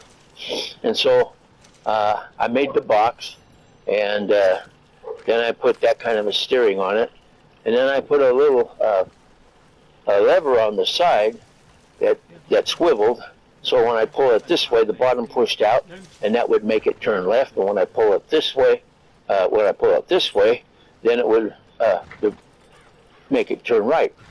So anyway, so that was the cart that I had, and it worked really well. And like I said, it was covered, and the door even shut. And my brother, he liked me to push him in it. He'd close the door, and I'd push him around. Anyway, so that's what I used. And then I delivered my papers on Sunday morning with that. Okay, so that was a nice route. A couple of things happened. That route had hotels. Had apartment buildings on it, old apartment buildings. I think those round things were gumdrops or something like that. Anyway, so this apartment building, and you just go along and put the papers in front of the door where the subscribers lived. And there was this one door that was always open, and it stunk, which is why they probably kept the door open. So I'm going there, and I go to collect, and this old, well, not old, but he's fairly, he's getting up there. He came over, and he had to use a crutch to walk, and so we visited, and he gave me the money. He says, "You want to know why I use a crutch?" I said, "Yeah." So he pulled up, I don't remember if it was right leg or left leg, but he pulled up his pant leg, and he showed me. And in the war, he had been shot in the leg, and I don't know any details, but anyway, whether the bone was broken and repaired, but his calf had a hole in it that you could see through. So, the bullet went through, tore everything up, and they were able to put it back together, but he didn't have any muscle in that leg. So where the calf would have been, that's where you could see through. And then we'll forget that. And then there was this other, it was the Lord looking over me, what it was. There was this one apartment house. It was brick, and it was U-shaped, and it was right across the street from where I lived. And it had a court, and then apartment units around on the ground, and then the alley was over to the I guess. And while I was in there, he said, "Well, take a look at this pen I've got." And it was, I think it was ballpoint, I'm not sure. So it had the picture of this lady standing there. And he said, "Now turn it upside down." And when you turn it upside down, her clothes slid off of her, and in some kind of a liquid or something. And then you turn it back up again, they come back on. So, naked lady. And I said, "Yeah." He said, "By the way, I just had heart surgery, and they made a film of it. Would you like to watch that film?" And he pointed to a room, a dark room, which would probably have been the bedroom, and he wanted me to go in there and watch his film. And I didn't have time, and I didn't want to anyway. But it makes me when I got old enough to understand things, made me wonder what his plans were if I'd have gone in there into his bedroom. So anyway, so there's that one, and then that cart coming down the same alley, as a matter of fact. I was in a hurry. I don't know why I was in such a hurry, but for one reason or another, I was in a hurry, and I'm pushing that cart. I'm running behind it, pushing it. Got my hand on that lever, and morning. And but I didn't see there was some kind of a pothole or something, and I don't remember which wheel it was, but one of the wheels hit that pothole and stopped. And so that front steering 2x4, that wheel stopped, and it pulled that 2x4 like that, which put the brake on. When that wheel hit, put the brake on, and so the paper box or my cart went up like this, and I had my hand on it and everything, so it actually threw me out in front of it. So I had a sprain, or I had a bruised shin, and and a lot of pain. So anyway, that was my paper route, and I had that paper route even when I got into high school. I kept that paper route because I lived on it and got to know the people and everything. So those are some details of my paper route, which I hope you enjoyed listening to my paper route story. Anyway, I want to thank you for watching my video, and God bless.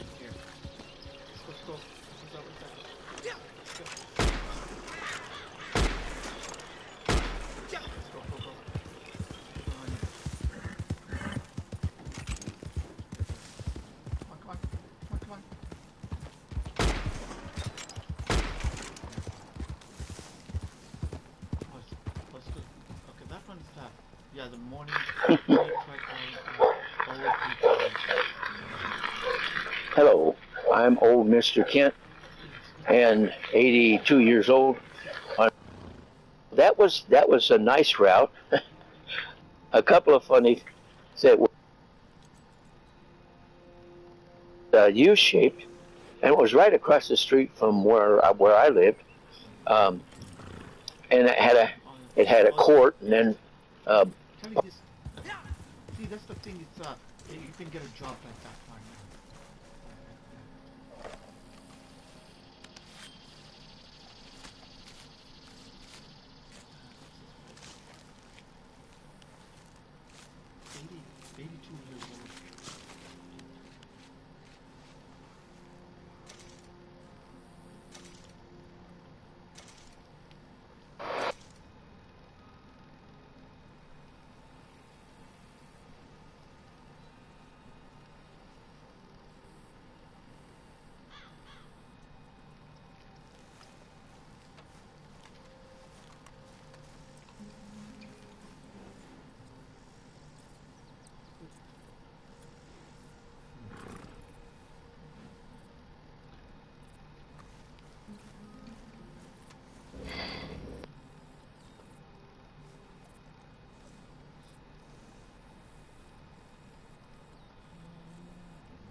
Smitty installs a trike charge rear fender. Robert Smith, 9 days ago. Yeah, let's just see if I can do this. Let's Hi. Let me put it just a bit more loud. But they look good, and he has the still photo. Most of it just start going for a brawl kind of thing. Yeah. Let me just take this. Hi. I know I've been telling y'all that I got my rear fender in, and I've been so busy out filming content that I hadn't had time to put it on. Well, today I'm gonna have you guys watch me put my rear fender on. Here's the rear fender I ordered online. You can get it from any TerraTrike dealer, or you can order it from Whiz Wheels. This one was kind of hard to find. Everybody was out of stock. Just do your shopping online and see what you can find. You need to make sure you order it rear for 20-inch. They make them in 24. They make it one in a 26. So you can get front fenders and rear fenders. This morning I needed my fenders. When I filmed Pinos Altos this week, earlier in the week, I needed my fenders. I was out in rain. If you don't have fenders, you're going to be throwing water up on you, especially off the rear tire, because it's going to spin up and hit you up over the top of the back of your head. Personally, I like the Bob look without fenders. I like the way it looks. But for practicality, this morning when I left, it wasn't raining. By the time I came back, it was starting to rain. I needed my fenders, and I was glad I had them. One thing you're going to need if you work on your own trike is a stand. I made this one out of wood. It simply goes under the rear trailing arm to on the rear of the bike, and it fits up on the frame and keeps the rear tire off the ground. Why would you need this? Well, you'll need it to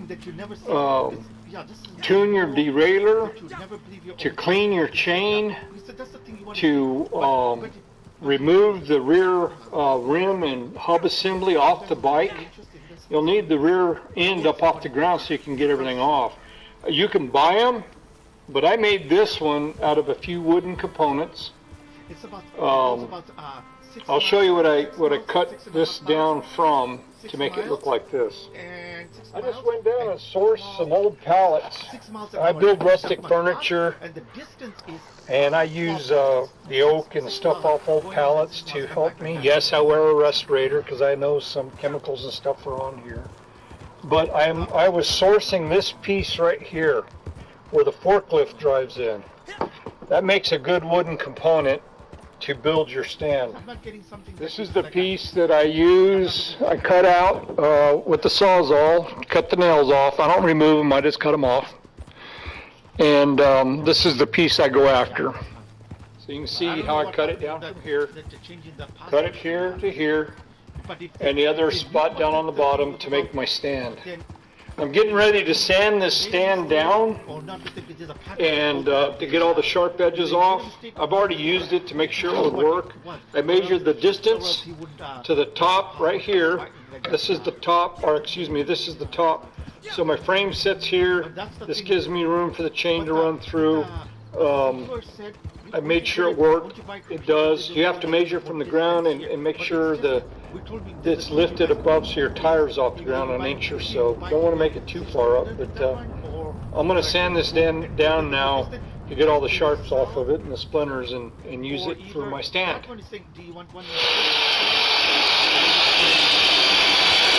Or the human, there's two human in the shop right now, yeah. So that's the one. So I'm choosing that one that I see there. But it's cash and carry. But we're not, we were talking about, okay, the GT5 guy, the kid, your kid, yeah. He said that when you save it, you can save that limit in that much within the whole kind of year or whatever, yeah, that you can go for. And then it's going to be after that's cash and carry. But this chose a very, very good one for me. Yeah, Sinclair chose the tag. Yeah, this is the one I'm looking for. It's even within the merge. Yeah, even within the merge. That kind of thing, yeah.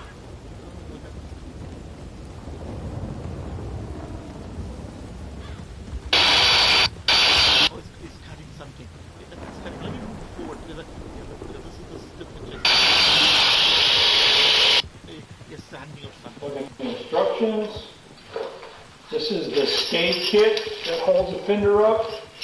It looks to me like this is the same stay kit that goes on the front of the trike, because you won't need the, they look like they're universal to me. Front and rear. Slight differences, maybe. We'll figure that out together. Here's the instructions. Tells you how to do it. Tells you what tools you need. If you buy a trike, I just ordered all the kit. You just tell Parrot Trike at Whiz Wheels, I want all the tools for my bike, or my trike. I need whatever I need. And when I say all the tools, the ones you'll need on the roadside. Not going to come with everything you ever need, but I use these tools a lot. I like them. I carry them right here in my bag underneath behind my saddle.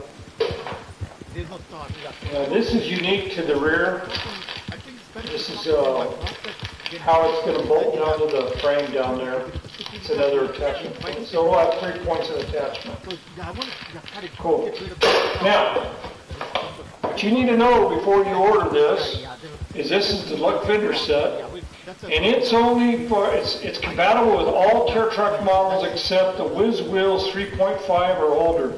I don't know what that means. So what you do is you call Whiz Wheels up and say, hey, I've got a 2024, 2025 Terra Truck Charge or a Rambler or an all-terrain, whatever you got, and say I want fenders, and they'll tell you which ones you need.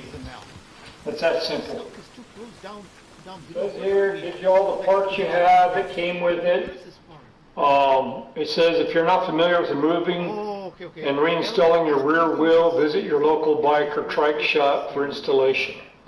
I'm going to give it a shot. The first thing it tells you to do is identify all your parts. So what I'm going to use is the box that it came in over here. I'm going to keep all my parts in here. I'm going to lay them out and make sure I have everything before I start. We won't be able to I got all my parts all laid out. Says everything right there, what I need, it's all there. So now I got to start building the stays. The stays is what they call these. Fender stays. So I'm going to start that now. I'm on B now. Step 2. On these stays, one side is smooth and the other side has ribs on it. This side has ribs and one side is smooth. It doesn't tell you which way to do it. So you've got to decide, because there's these brackets, they lean a little bit. So pick which way you want to do it and keep them all the same. I'm going to put the ribs to the part that's leaning in. These little screws that go in the stays have Loctite already on them. You do not want to over tighten these because everything here is aluminum. You just watch your gap on the screw head, and when it bottoms out just about a quarter of a turn, and you can see the screw comes out the back side. I'll do this a little more.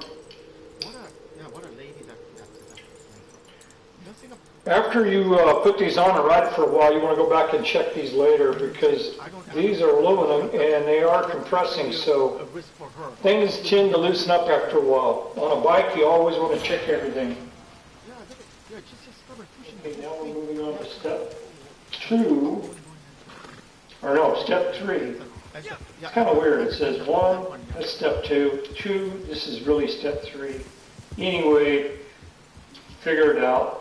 Remove roller only. Remove rear wheel, install the rear fender using the blah, blah, blah. So here's what I think. I think this is the same frame as the Rover. It doesn't say anything about my charge. So what I'm going to do is to try to figure out if I can do this without removing the rear wheel. I think I've got to put a bracket up in here to hold it. So let me figure this out for you for the charge, and we'll go from there. So I'm going to try to do step 2. You're going to have to use an Allen wrench right here. This bolt has to come out.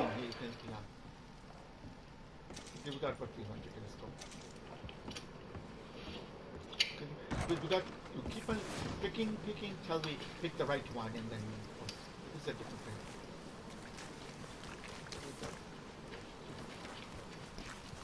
thing. Dang, that's a long bolt. Alright, I'm going to try. They don't tell you what the difference in the instructions about a charge. If I recollect right, the charge is the same as the Rambler and the same frame. So I'm going to try this. So I installed this long stay like on the Rambler and used that bolt to get it in there. I didn't have to pull off the rear tire yet, but we'll see. This is I don't like it, but anyway, we'll see. I want to tighten these up right here.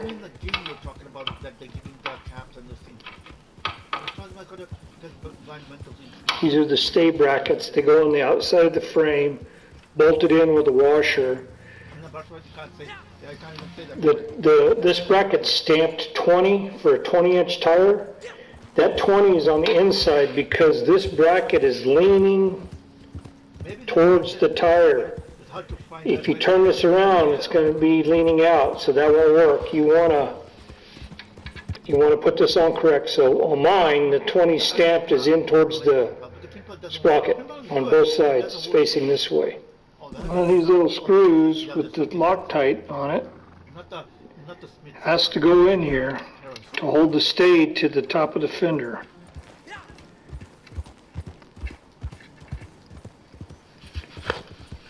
I was putting a fender, but it said it was hard to get.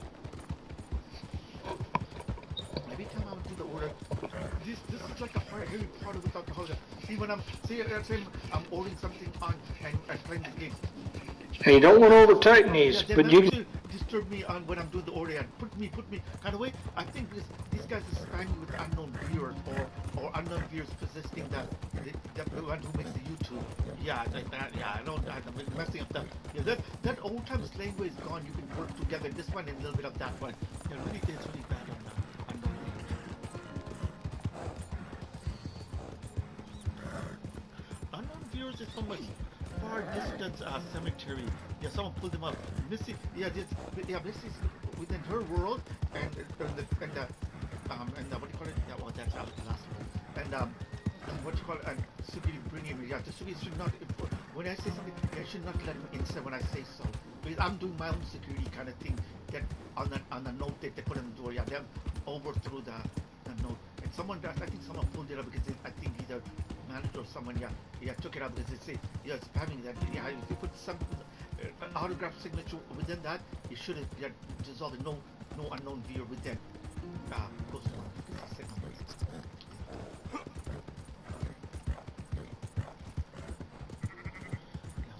so that's the these guys feed him with the white bucket. Yeah, you might know all the things in this. Yeah.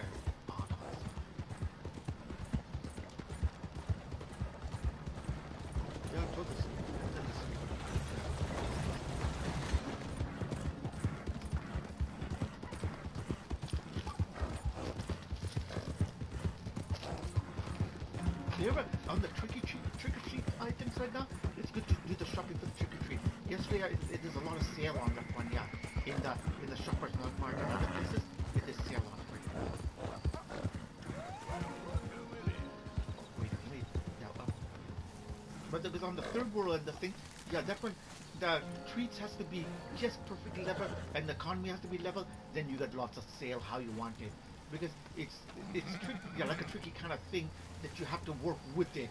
Because you guys are in the way that it's starting. The third world is starting up very, very slow, but picking up the economy perfectly how they want it. I was still playing the game. Yeah, I'm right at my base right now. Yeah, I'm picking up the loot for that. Well stocked for the time being. Picking up the copper right now.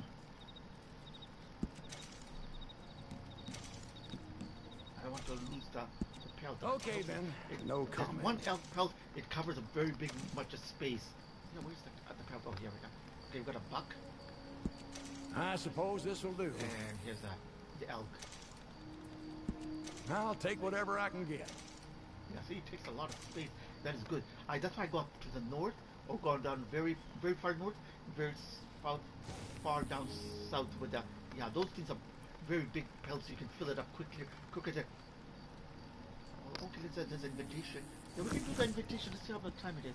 Yeah, maybe you can. Yeah, let's give it a try and see. Yeah, maybe they're gonna do that. Some of the things that they might need. Yeah, kind of. Oh, the other side. Wait, just a minute. Oh, we forgot to add friends to it. Yeah, kind of add friends to it. Let's get into the wars. Yeah, so we can able to pick up the pelts and here. So it's filling up really good here. So we're doing a regular, but you have to get the. When you took let's see the moonshot one. I thought the moonshot is key to the moonshot. That moonshot will be.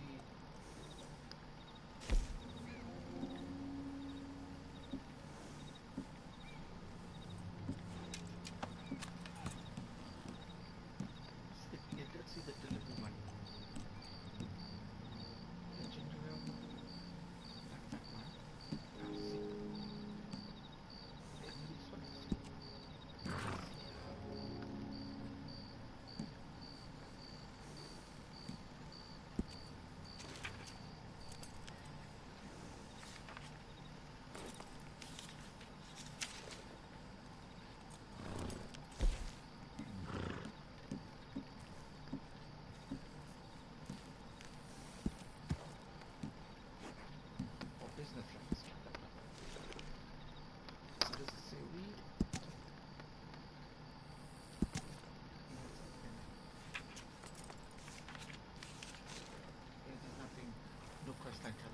Did I ever tell you about that bank job in Tennessee? It was me, Limpy Pete, and Phil the Crab. Managed to get ourselves locked in the safe after a weekend of nature calling. The stench in there knocked the clerk on his back. That guy's in this one. This map. Neither Pete nor Phil was really cut out for running. They got picked up at the end of town and hanged the next day. Which seemed harsh. Or did it maybe timing the system didn't work? Maybe it's in the other. Yeah, if he's gonna if he's gonna do the bounty thing, yeah, we'll go to his world later on. I don't see here. Let's see.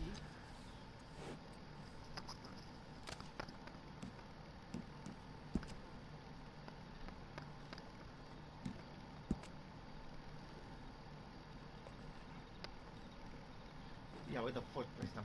Okay, let's see how this one. What do we need to do in this one? Let's see.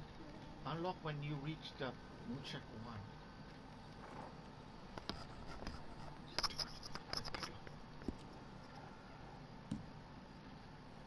Natural. Let's see how far are we in natural.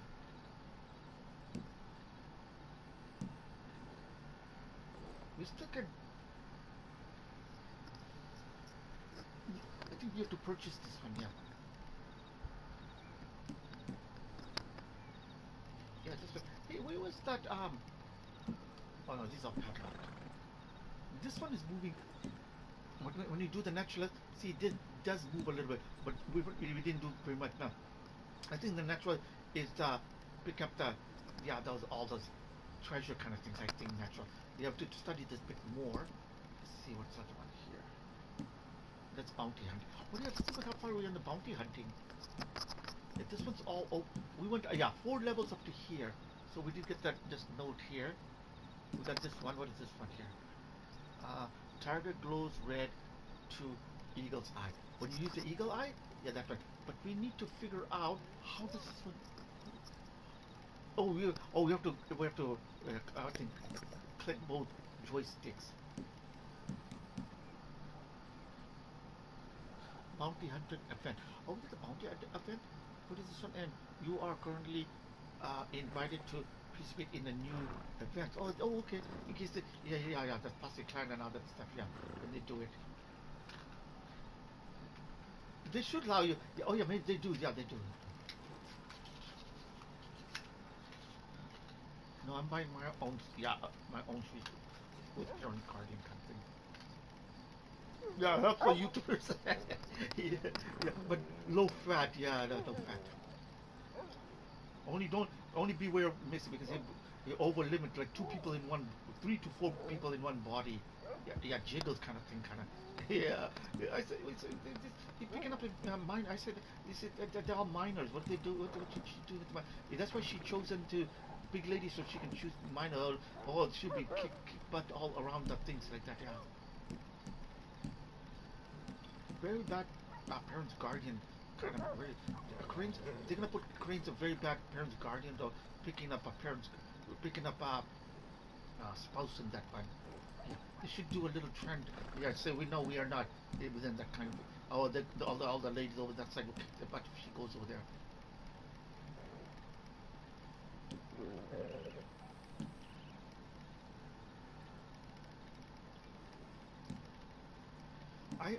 The youth and the minors that that they will fight Missy in the way like that. She's getting a bad person kind of too. The things that we do that they like that stuff kind of thing. Every town and city in that area, just before that happened, there was a result just came out, but I didn't put in a YouTube clip because I don't want to spam it. But yeah, every place had a camera there. Yeah, a camera for that. They're getting it set up like we were talking about it because they're getting really unique about it. Yeah, talking and they got cameras all over. That when you want to visit them, you can watch them. You don't need to go there. You can watch it live. Yeah, yeah, exactly. Yeah, I don't know if that area is maybe a little different than yeah, yeah, yeah. Mr. Putin said before. You said before causing problem. Yeah, he said if you know anybody within the yeah when we're doing that like the broadcast or thing, then he won't see that is would have been for her to do it. Yeah, that for her. But I tried to avoid it. But I think some places would have been avoided. I don't know. By mistake, I spawned the youth and the minor instead of the big dog. He said, "All right, what is this fast food?" They didn't see. Then they go back and say, "You won't believe what I said. They say McDonald's over there." He said, "What is McDonald's over there?" Yeah, McDonald's. It's a McDonald's. They went. Yeah, I can feel the friends. They say talking to yeah that school. They say yeah McDonald's. We just saw McDonald's. My youth and the mind. Youth is different compartment kind of thing. Yeah, and same outfits. Yeah, it's just like McDonald's. Yeah, they got spawned over here. McDonald's, and then the youth one too. I'm supposed to put that in the YouTube, but I don't want to put too much. But it would have protected areas that we got qualified kind of broadcast kind of we shouldn't yeah not come this way.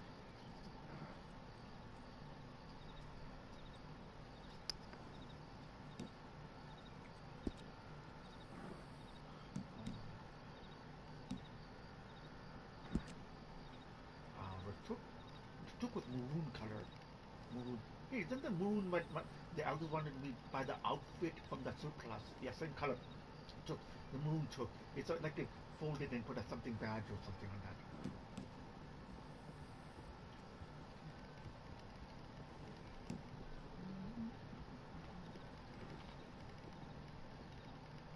Hey, we should buy the. Oh no, we have to wait it out. Yeah, because we were talking about it. Yeah, we're not close to it.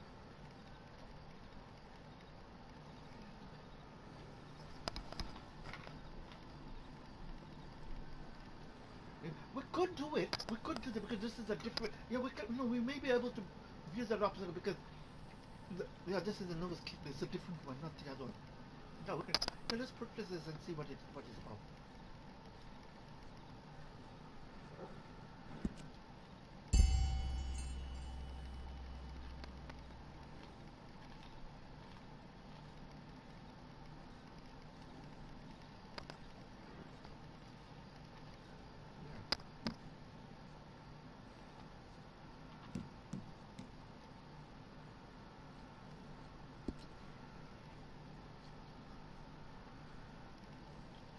The gypsy would be collector. Yeah, that's right. Gypsy could be. Yeah, his outfit could be in here or maybe not. What is the light one? Yeah, we can purchase this one for now. Yeah, because yeah, this is in a different one. Oh, this. Unlock to purchase it at the stable. Yeah, that'll be really interesting.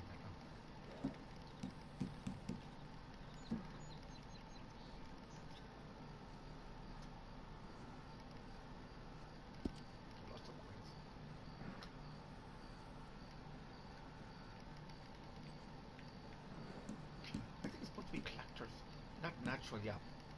But it doesn't show. It doesn't show anything on the gypsy. It does. I don't think so. It shows that. Yeah, the TP. Does it go 45? That's, oh, we got the shovel. Okay, 5, 10. Oh, there is one. What is this one here? Oh, that's for the horse one, right? Better clean up after that thing. What is this one? Oh, you got different. Oh, we can switch lanterns. I don't know if we can switch. Yeah, so we got this. The only one we got this much. What is this tent supposed to be? Collector's camp theme. Choose the camp around the camp. Unlock with the token. Yeah, these ones look like the tech token. So that goes up to 20. Okay, let's. I think traders on. Oh, we got the pot already. Moon shack. Oh, to get the moon shack. Yeah, we got all the. Yeah, this will get. I think this is how. I think maybe we. Yeah, get all these things. I want to. Yeah, let me see. I want to see how. I think it's safe to do the trader on this one. Yeah, does it? But we did the trader. But it doesn't show anything here. Something maybe. Train your dog to warn of thieves raiding your. Oh, that is good. Hey, that is good. Yeah, that will keep the radar when we're busy or something. Yeah, that is the important one. That's the important one.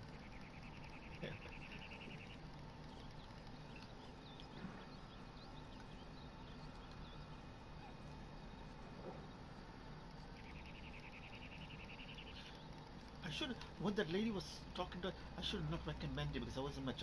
I could have did that, not to describe undescribed, but yeah, I should have made a mistake. I didn't recommend.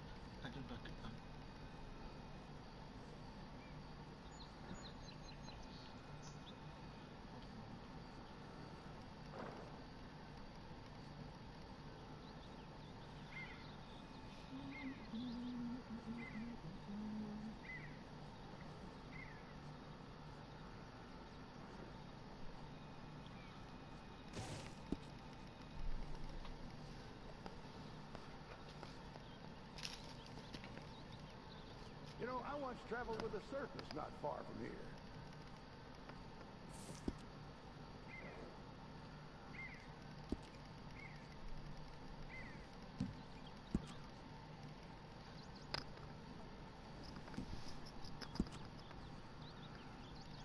We did one here.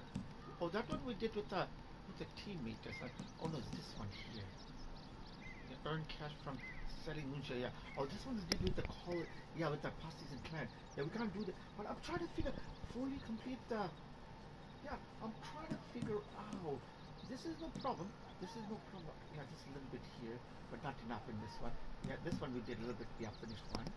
I'm trying. Yeah, so you earn in the. Yeah, this is the one you can earn that.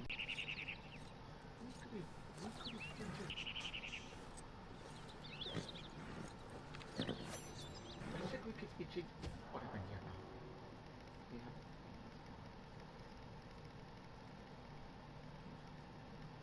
No, yeah, no, that one. Let's see. Yeah, I just want to be. You know what I was going to try? I was going to go get the pot in that thing. Okay, let's go do that. Let's go back to this camp. We're still at the camp.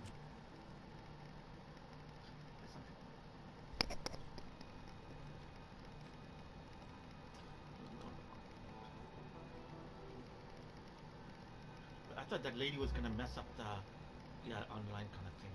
Yeah, thinking, oh, he's talking now and then let's get him back. Yeah, that's the thing. Mission. PBS Utah.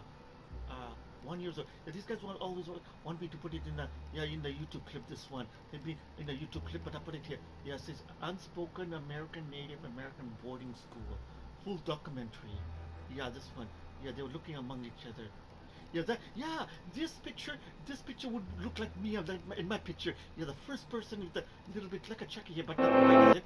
Not quite Chucky, I know. Yeah, that one looked like I was looking within that kind of picture. Yeah, almost like this yearbook, kind of like a yearbook, exactly. Yeah. The Native American boarding school era is a dark chapter of American history. The policy was known as assimilation. Everything native was to be stripped away. The thought was to kill the Indian and save the man. Their language was to be unspoken.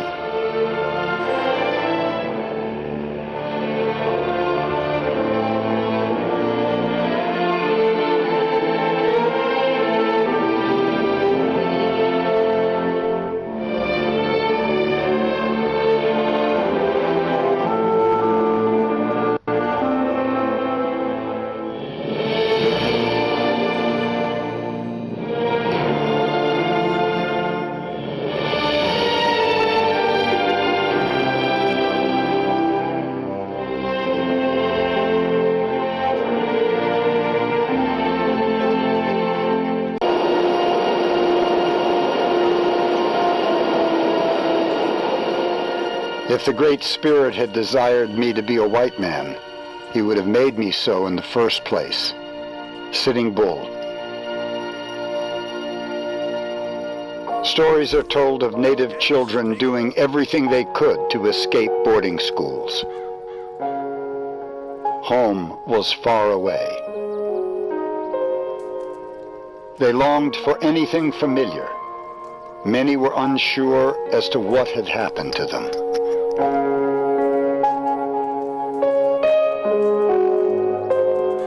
They came from another world. Children took pride in their long hair. It was a symbol of strength and dignity. Their hair was cut to Anglo standards. Native clothes changed to military-style uniforms.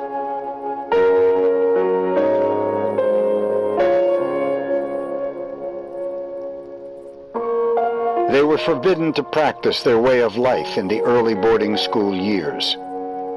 Previously, relationships had been based upon the natural world and each other. Prayer and ceremony were important aspects of life.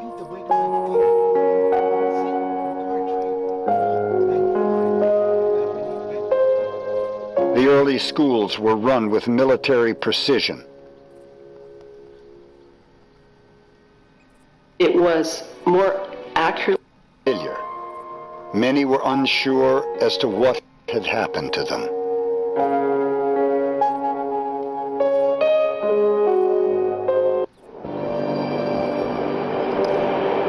This program is made possible in part by the Lawrence T.D. Janet T.D. Foundation.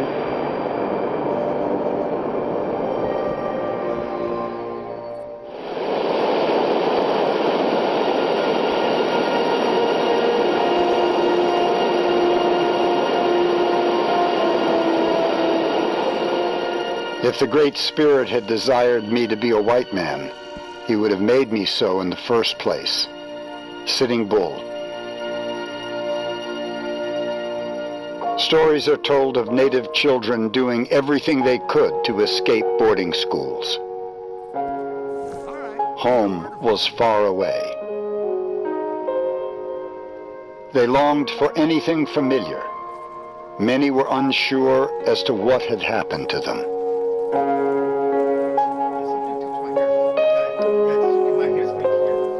They came from another world. Children took pride in their long hair. It was a symbol of strength and dignity. Their hair was cut to Anglo standards. Native clothes changed to military-style uniforms.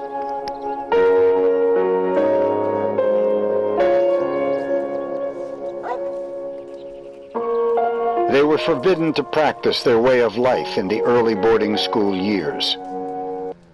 Previously, relationships had been based upon the natural world and each other. Prayer and ceremony were important aspects of life.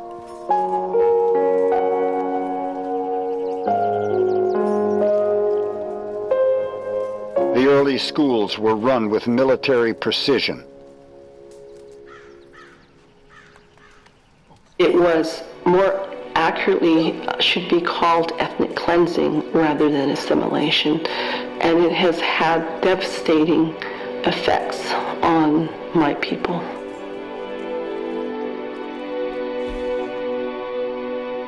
I think that was a time when the government really felt like they could, that was their last option, you know, with the so-called Indian problem that they had to deal with, and it was the last option to go for the children.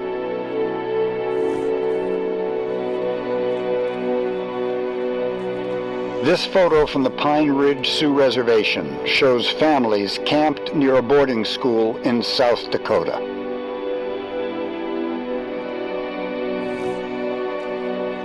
Close family proximity was discouraged. Assimilation affected the Utes in a very tragic way. It was so ineffective that it did not train us to become competent in the white world, and it took us away from our own culture, so much so that we weren't even competent as Indians anymore.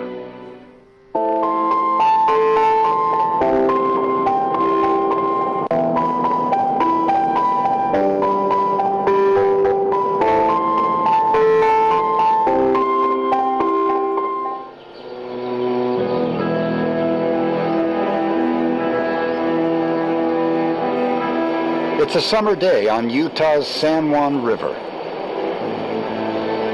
Cliffs and alcoves along the river offer glimpses of past civilizations. Beginning thousands of years ago, ancestral Puebloans were some of the first inhabitants of this area. The dwellings of River House provided sweeping vistas for ancient people who lived here.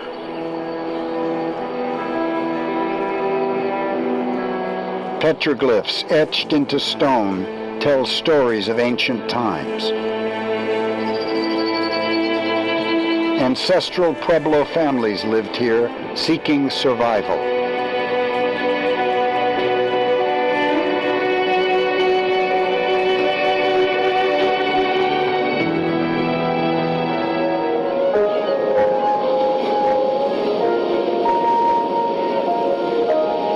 European explorers arrived in the Americas.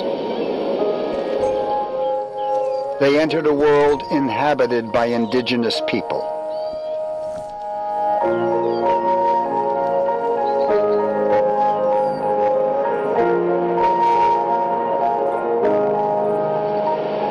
Encountering the expedition led by Meriwether Lewis and William Clark was a pivotal event in the history of Native Americans. Lewis and Clark explored the vast lands acquired by the United States from France in the Louisiana Purchase of 1803. For Native Americans, I think it was the beginning of a very significant shift in their ways of life, in all areas of their life, from governance to the cultural. Lewis and Clark eventually arrived at the Pacific. It was a significant moment in the history of the American West.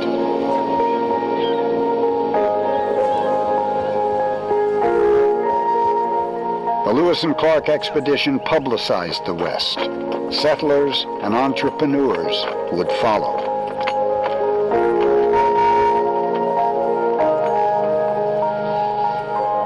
Change arrived. From the stark, remote Badlands to the unforgiving deserts of the American West. The United States government saw westward expansion as progress. Native Americans felt encroachment.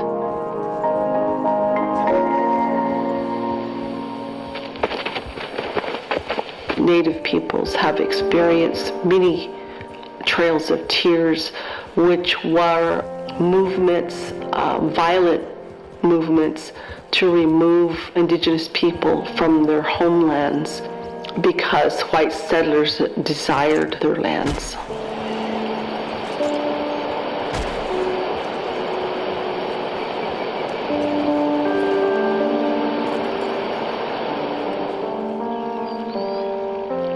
The The Navajo were marched to a barren reservation called Bosque Redondo on the present-day Texas-New Mexico border. Nearly 2,000 Navajo died at Bosque Redondo.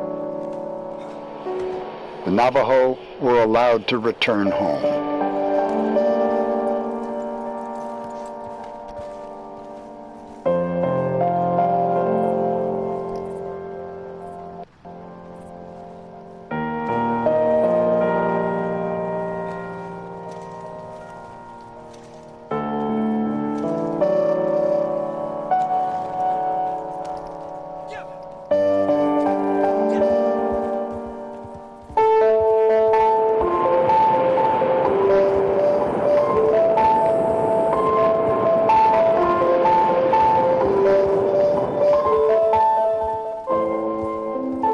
The 1868 treaty with the Navajo included the provision that their children must attend school. Native American boarding schools had been started much earlier by Christian missionaries.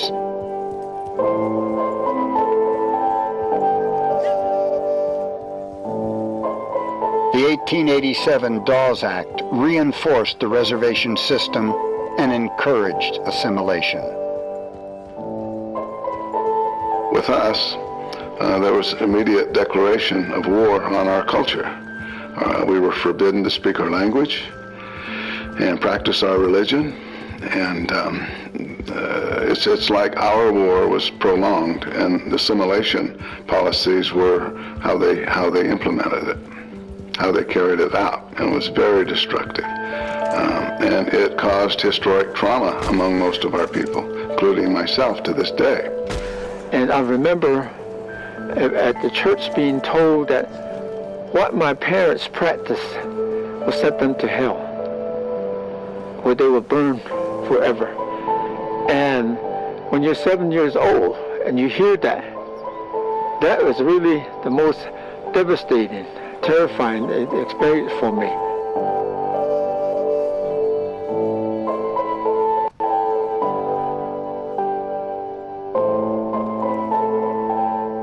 But some of the isolation or separation from parents was very difficult. But that was part of the agenda. If we're going to, as they say in the past, separate you from the blanket, we need to have full control of everything you do, everything you learn.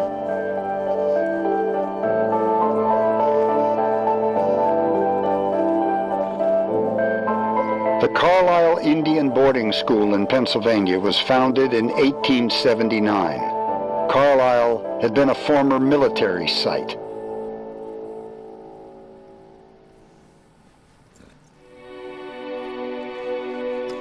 The native children who were sent to Carlisle, I think they, for the most part, arrived on the train.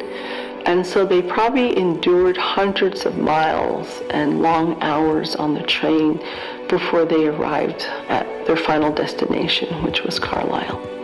Richard Henry Pratt was superintendent of Pennsylvania's Carlisle Indian School. Pratt previously experimented with Native American education, practicing on captives in Florida. Pratt felt they could be assimilated into society if given vocational and religious training.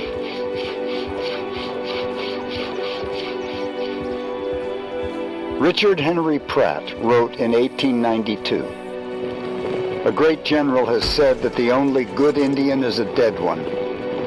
In a sense, I agree with the sentiment, but only in this, that all the Indian there is in the race should be dead. Kill the Indian in him and save the man."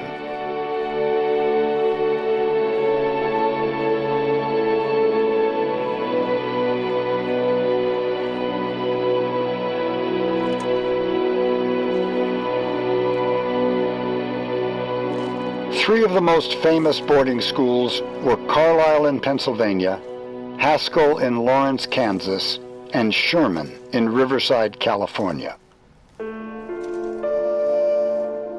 Haskell is now the Haskell Indian Nations University.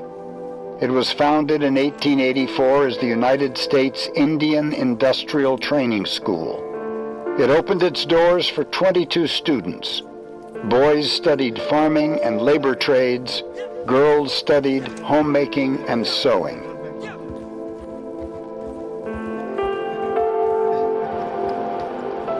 The last high school class graduated in 1965. Lorena Charles went to Haskell in Kansas.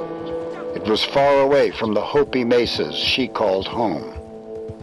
Sometimes a teacher would get a ruler and, get us on our hand or on your leg. And then they would tell the principal, and we'd get an extra, another detail to do, like washing the dishes or washing the dish towels. Sherman started out as the Paris Indian School in 1892 in Paris, California. It was moved to Riverside in 1901. It's now the Sherman Indian High School.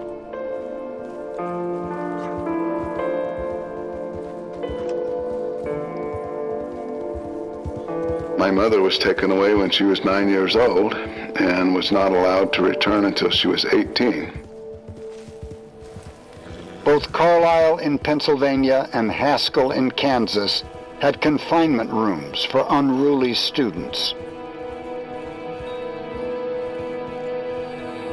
At one point, I really began to understand the trauma that had happened there when I had seen a picture of a jail that was at Haskell. And it was just a very small little cube cell jail, and I still have the picture of it.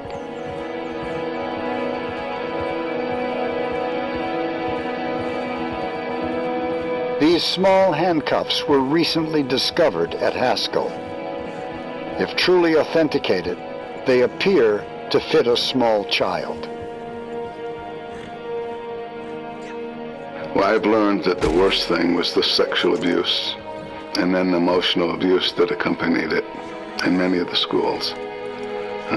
A lot of the schools were staffed by people who were many times isolated from society themselves.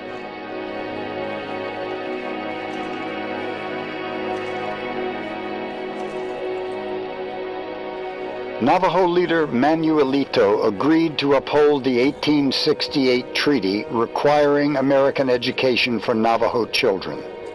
He sent his sons to Carlisle. Within a year of arriving at Carlisle, Manuelito's son contracted a disease and died at Carlisle. And so Manuelito, upon learning of his son's death, immediately ordered that the children, the surviving children, be returned home. His second son came home. He was ill when he returned home and died within a matter of weeks after returning home.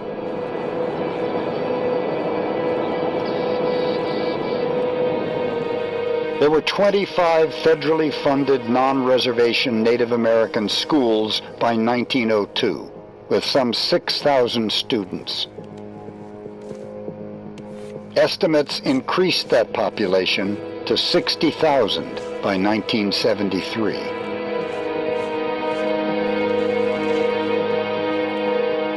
Boarding schools brought Native children from many diverse cultures together in one place.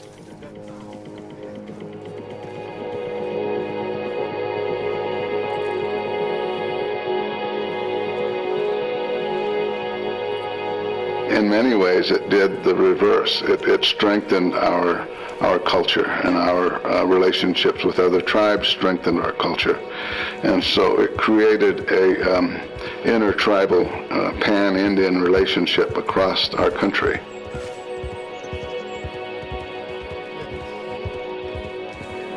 Commissioner of Indian Affairs John Collier wrote in 1923, "The administration of Indian affairs is a disgrace, a policy designed to rob Indians of their property destroy their culture, and eventually exterminate them. The Merriam Report in 1928 documented abuses and made recommendations to correct them. You know, there were a lot of people out in the larger the United States that kind of rallied on behalf of Native Americans. They saw what was going on. Amanda Blackhorse attended Haskell in a later era than the early boarding school days. And so today what remains are some unmarked graves near Haskell. And a lot of people still talk about the ghosts or the spirits that still roam around there. And a lot of students that go to school there will have stories of hearing things, seeing things. And so I think that the healing process there is still happening.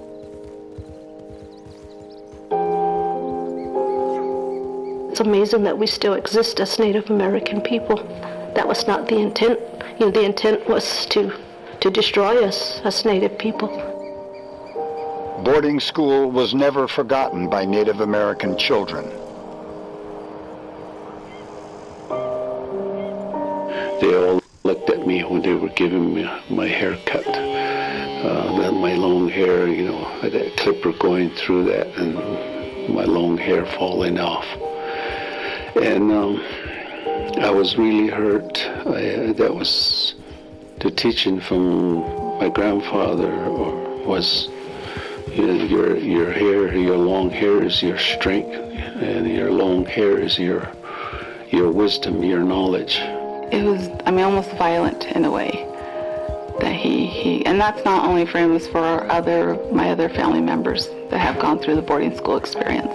When I was at boarding school, they chopped off my long hair, and I remember crying and crying and crying, and my mother was so upset. Dee Satella went to Keams Canyon Boarding School on Arizona's Hopi Reservation.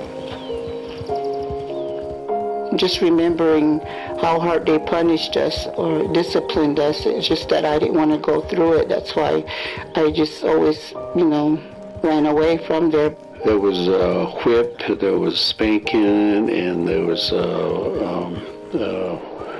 a punishment where you stand on your knees, and then there was a place where if you got caught doing things, they put a dictionary on your hand, and you get your hand out like that, and you stand out there, you know. And that was some of the punishment that you did. And I think the worst punishment that I experienced through was, you know, standing on my knee in one place, and I blacked out.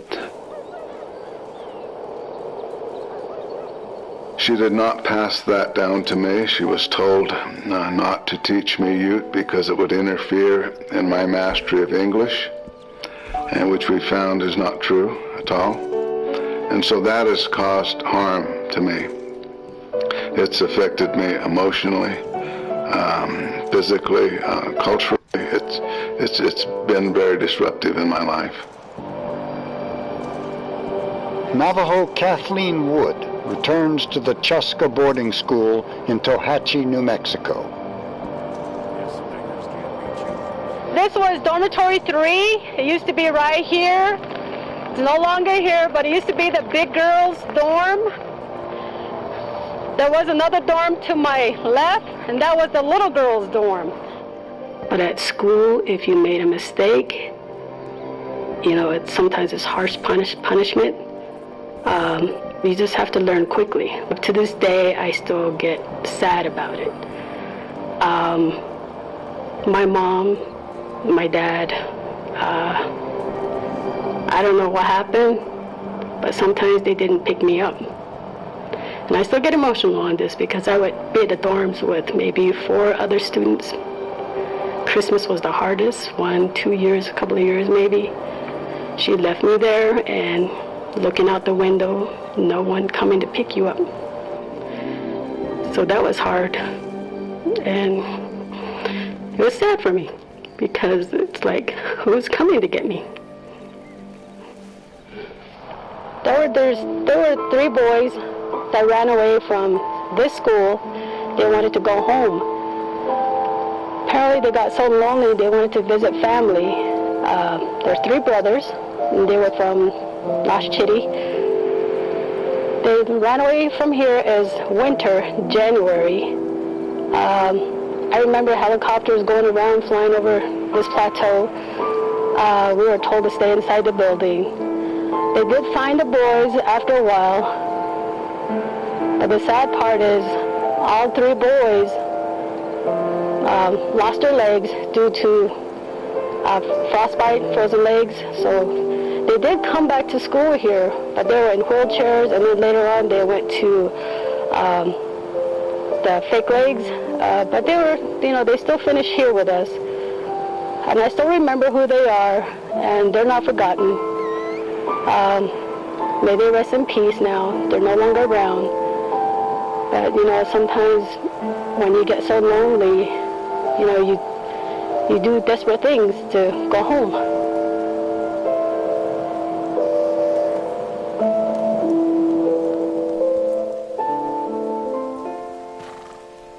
When I was in 2nd grade, that was my worst nightmare.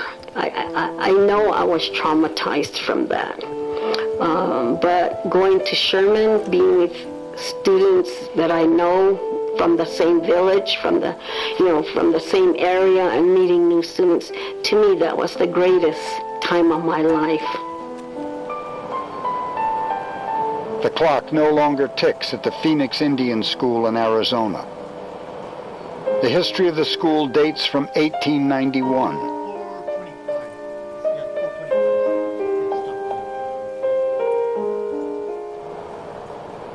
Arlen Palaka of the Hopi tribe attended the school. If it was 2:30, it's 2:30. Yeah, it's 2:30 here. 2:30, and then 4:25. I think 3:25. There's nothing but good I didn't say about boarding schools. My dad just told us that's what we needed to survive today, and he was right about that. And I was glad I listened. There's many different tribes there, and made friends with pretty much every tribe. I had a friend in every tribe. It closed in 1990. I always thought I was going to get beat or get hit with a board or something, but that never happened to me, luckily. So I've witnessed the whole classroom witness one of our classmates get so badly beaten by the teacher. And so we were just like, that was awful and terrible. But we just sort of went back and continued our class. I don't know what happened. We didn't know anything about reporting or anything like that, so. Davina Spotted Elk attended Tuba City Boarding School in Arizona as a young girl.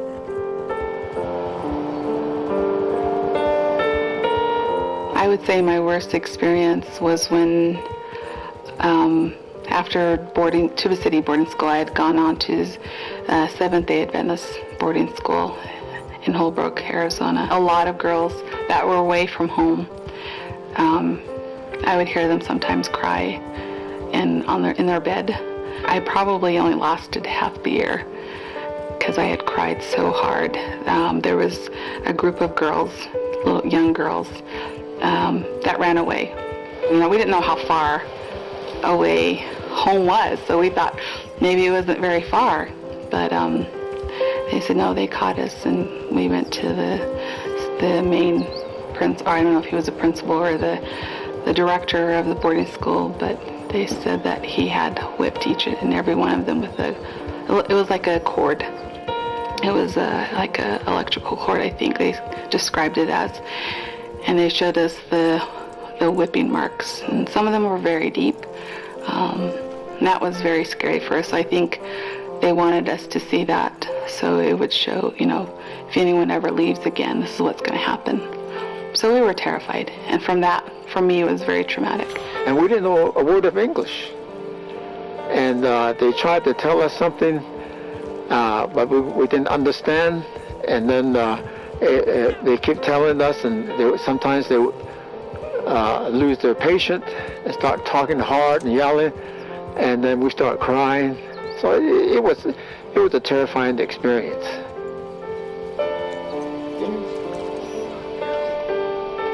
Cheryl Marzak visits Navajo Carl Begay. Carl is a sheep herder who lives near Chinle, Arizona. Carl remembers the Intermountain Indian School which he attended in Brigham City, Utah. Not Navajo, just English. Always speak English all the time. You know, he used to get, but when we're out there in the sticks somewhere, we always sing or we always tell jokes, Navajo jokes and all that. Today, the Intermountain Indian School is only a skeleton of its past.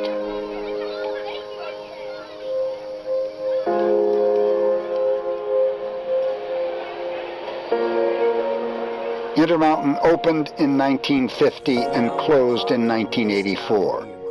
It was converted from a World War II military hospital.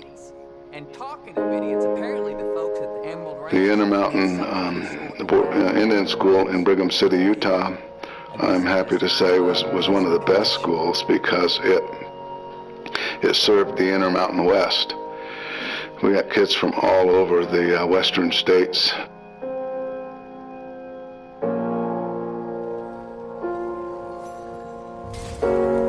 Many Navajo were bused to Intermountain from their homes in Arizona and southern Utah. Darlene Smith met her husband Roy at Intermountain. They had their own theater, they had their own dance halls, you know. I mean, it was just the best time for me. That's where I met my husband. He wasn't going to school there. He had graduated from there, and he was...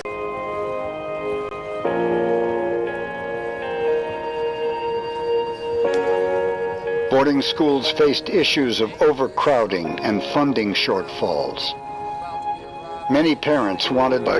We finally got a hold on the federal schools to serve our kids, and then they shut them down. They pulled the rug out from under us.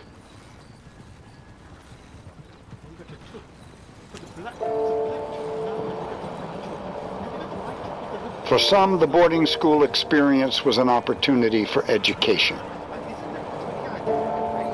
The teachers were good. For them to come out and onto the reservation and teach us, I thought that was, you know, pretty, how would you say, it's pretty courageous for them. Once in a while they would say something negative. At the time, I thought that was okay to do. But now I don't think it's okay. It was okay, you know. But we would just forget.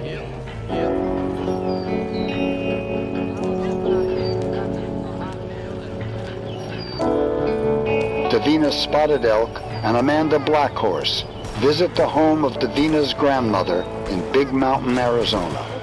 Davina's grandmother is a respected Navajo elder. She's witnessed tremendous change over the course of her many years. Amanda Blackhorse visits Davina's grandmother for the first time. We're still feeling the effects of boarding schools today.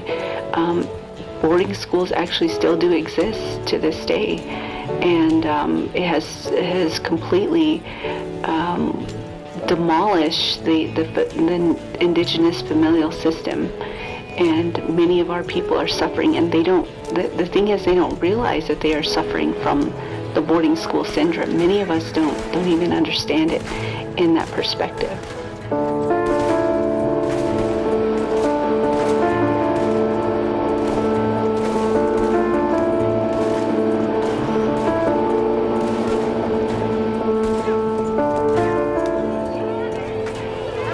In the 1960s, the civil rights era brought change.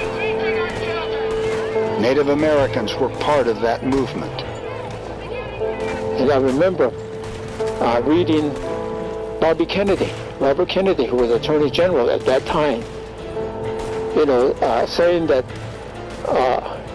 there should be day schools where students can be bused to their home. He says, if you take the child away from their environment, you kill the spirit.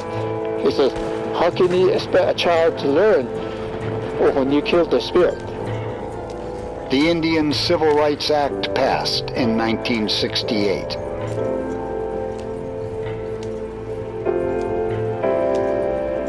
The occupation of Alcatraz and Wounded Knee were significant political events which brought Native issues to public attention. In the 1970s, the American public became aware of discontent, their rage at hundreds of years of American policies of genocide and ethnic cleansing. It's not true for all Americans or Westerners that the intent of Native American policy was to obliterate all natives, take their land, and this and that. There was some very, caring and compassionate people during that time that advocated for Native Americans. Congress passed the Indian Self-Determination and Education Act in 1975, giving tribal communities greater control over their own affairs. The Santa Fe Indian School in New Mexico was started during the assimilation era. Pueblo governors acknowledged deficiencies in education. Committed educators proved to be catalysts for positive change. I'm uniquely qualified to know what the kids are going through because I went through the same thing, being away from home. So I know what the kids are going through. But I also know that what the kids are capable of doing. The Santa Fe Indian School is owned and operated by the 19 Pueblos in New Mexico. They have taken responsibility for educating their children. The Pueblo Council named Joseph Abeta as the first superintendent. Those people have failed our kids for over 200 years. If we fail once or twice, relative to how many times our kids have been failed, we deserve the rights. So we took it on. I am from the Tlingit and Haida tribe in Alaska, and I'm affiliated with the Mescalero Apache tribe. Alicia is a boarding school student at the Santa Fe Indian School. When you go to the Santa Fe Indian School, you experience what it feels like to be genuinely cared about and to have the support from teachers and from staff and from your friends. Self-determination means self-determination. A condition for self-determination is that we learn how to do for ourselves, accept responsibility, and when we do good, it's our success. When we do bad, it's our failure. And creating that kind of attitude, I think, really motivated a lot of kids to show people who we are, that we are capable. It's definitely difficult to think about what boarding schools were compared to what they are today because it was so different.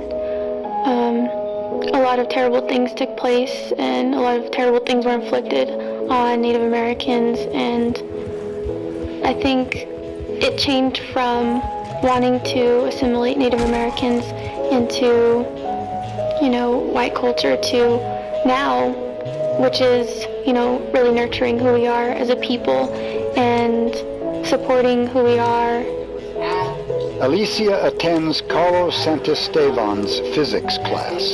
Resonance to it. We're going to look at that a little bit more in terms of what's happening with the waves, but not that. Alicia ends her day at the dorm, which is her home away from home.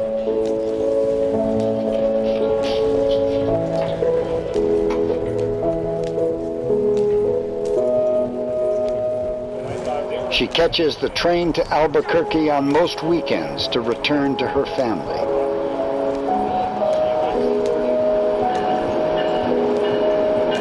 I feel like whenever I was going to schools in Albuquerque, the public schools, I was able to click with people, but not on this particular level, because going to the Santa Fe Indian School and being Native American and being surrounded by Native American students, you build connections with them that you can't with people that don't understand and don't relate to who you are on a very spiritual and personal level. And I think it just gives you a lot of room for, discovering who you are and figuring out like who you want to be. That's our school. It belongs to us in a way that schools have never been our schools. And then we're at this tipping point that I think could go either way. And it is essential that our young people understand their responsibility. And as a teacher, I remind them and I tell them, and I say, think about the future. We're uniquely Native American. How do we take those Native American values and belief systems, and how do we put them into this school, that Santa Fe Indian School, so that you come onto campus and we're an Indian school, we're an Indian boarding school, and that we're okay with it, we're good.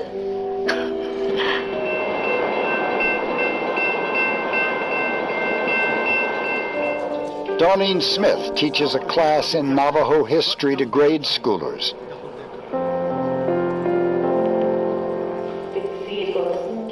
Navajo language, culture, and history are embraced here. In the boarding school days, the government didn't want us to speak Navajo. So I think a lot of the parents from back then, the ones that went to boarding school, I think they're grandmothers now, a lot of them don't want their kids to learn Navajo.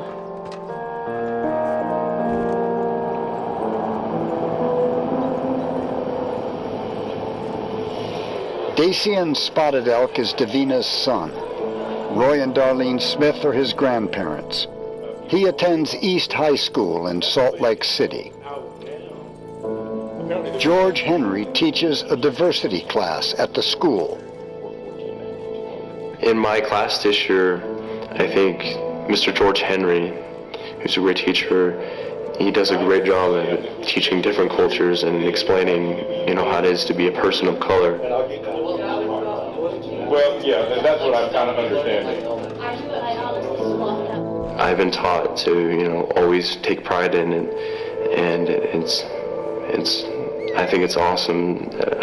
I'm Native American, and I hope other Native Americans realize that also. Growing up, a lot of kids would say racist things, and I could recall one day a kid told me to get your Native American butt out of here and go home.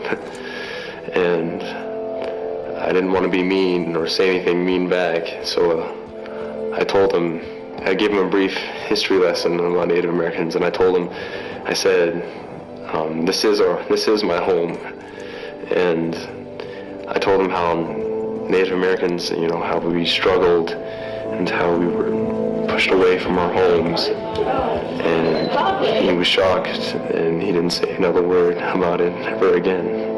Dacian plays on the basketball team.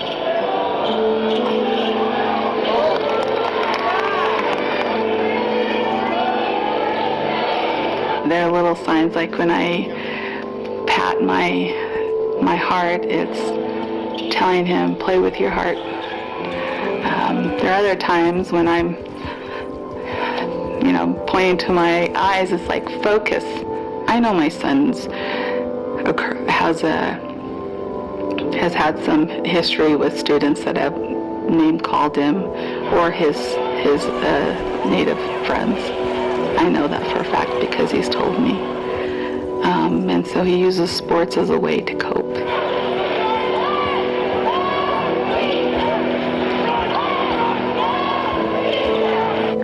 The imagery I see at basketball games is very offensive for me.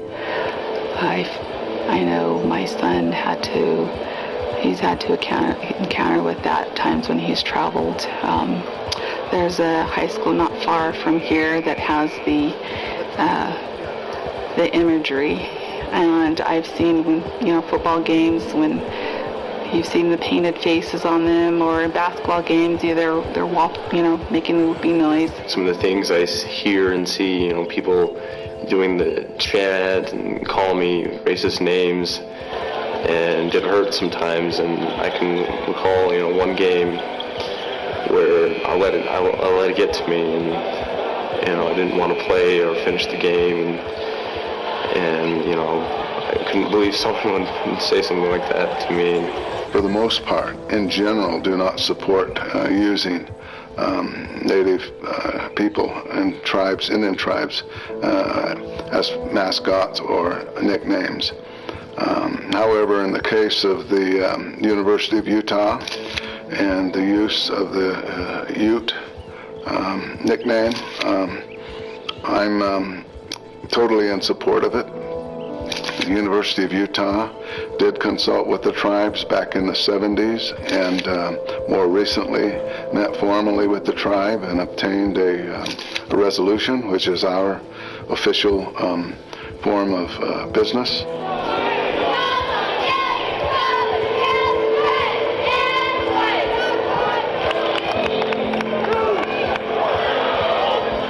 Amanda Blackhorse is possibly best known for participating in the lawsuit regarding the Washington Redskins name.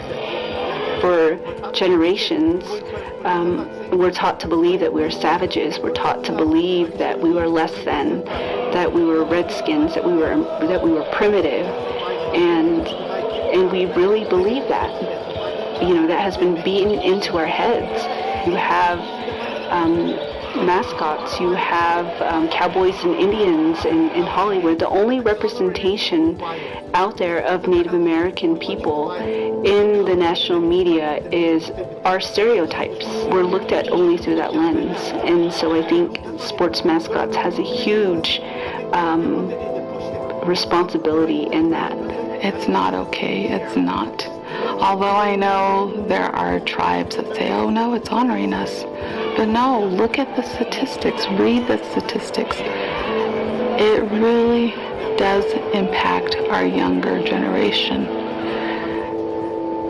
It impacts them to where they are ashamed.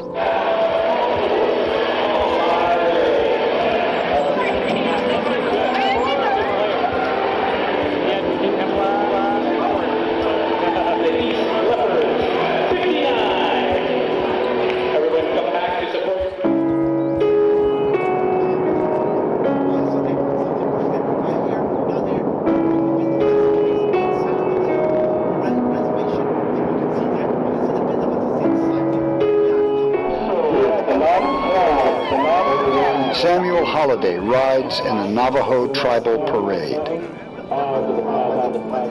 He and Dana Key are Navajo code talkers who participated in World War II. Code talkers used native language to communicate vital information which enemies could not decipher.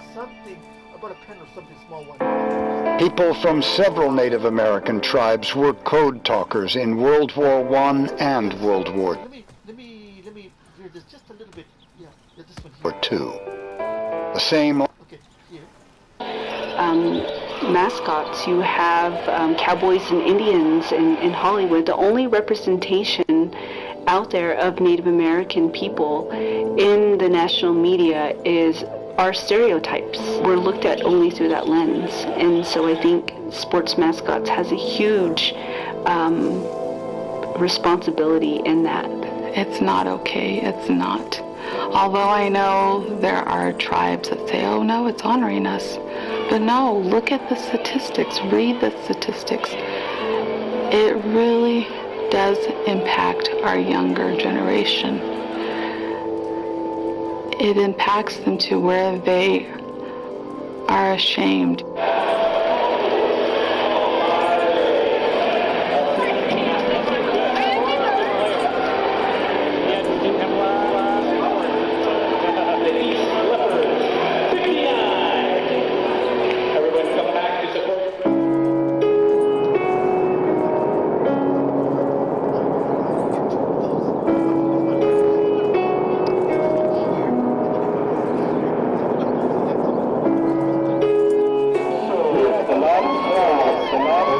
Samuel Holiday rides in the Navajo tribal parade.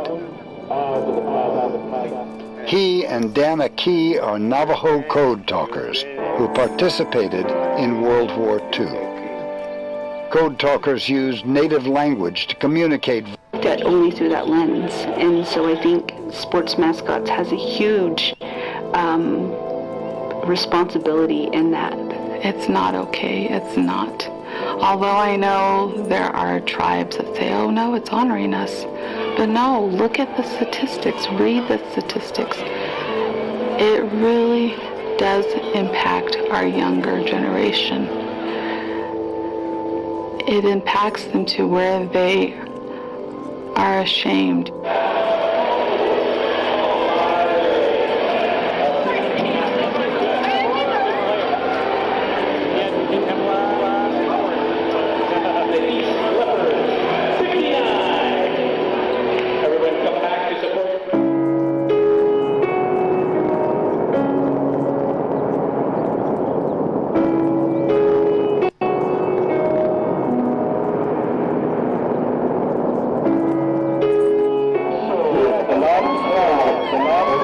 Samuel Holiday rides in the Navajo tribal parade. He and Dana Key are Navajo code talkers who participated in World War II. Code talkers used native language to communicate vital information which enemies could not decipher.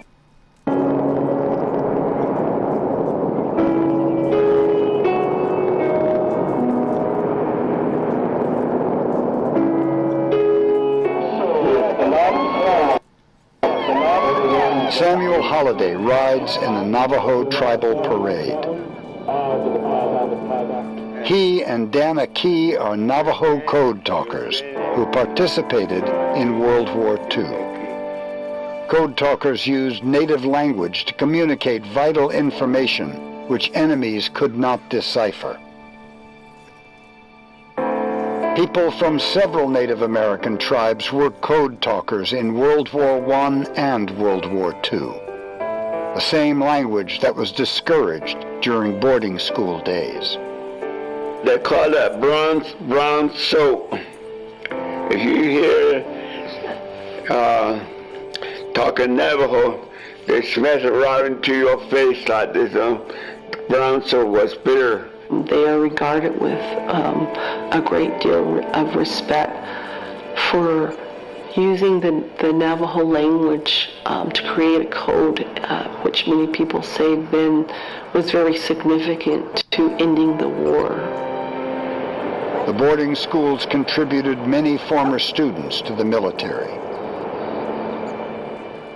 Ira Hayes participated in the flag raising on Iwo Jima during World War II. He was a member of the Pima tribe and attended Phoenix Indian School. Native Americans, and including the Navajo people, are some of the most patriotic people, patriotic citizens of the United States. I believe that it is a part of the processes of American assimilation. And so it's very difficult to separate our sense of who we are as citizens of our respective and distinctive tribal nations and being citizens of the United States. Low self-esteem, poverty, drugs, and hopelessness are continuing problems for Native Americans.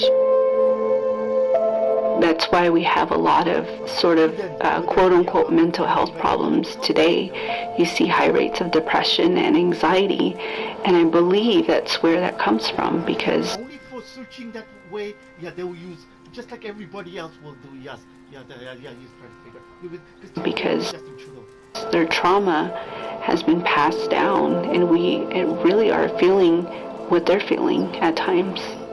Some of them, they accomplished what they needed to do, but some of them, they became an alcoholic. One of the very, very close friends, when I got married and when I had the family, we were driving downtown Flagstaff, There was this man carrying a gunny sack, carrying aluminum cans. And it turned out that that was one of my very, very best friend. And he was out there, he was homeless. He was begging for money. The boarding school era wasn't simply a time of adversity. Accomplishments also accompanied it. Carlisle's Jim Thorpe received Olympic and professional international fame. He is widely known as one of the world's greatest athletes. For someone like Jim Thorpe to come out of that and to be acknowledged for his feats as an athlete, I think was a point or a place where people could feel some sense of pride that one of their own had indeed accomplished something great against such adversity. Hopi distance runner Louis Tiwanima excelled at Carlisle. He won the Olympic silver medal in 1912. Louis eventually returned to the Hopi Mesas. Acclaimed sculptor, painter, and illustrator Allen Hauser was a product of the Santa Fe Indian School. He later taught at the Intermountain Indian School. Lakota Sioux distance runner Billy Mills was raised on the Pine Ridge Reservation in South Dakota. He attended the Haskell Institute and the University of Kansas. Billy Mills won the 1964 Olympic gold medal in the 10,000-meter event. He served in Vietnam with the Marine Corps. We're very bright. We're very intelligent. I know that because I see that everywhere I've traveled. I know we have bright children, but the thing is it doesn't pertain to the white American society, but the test that we are given doesn't pertain to who we are. I mean, Columbus didn't discover America.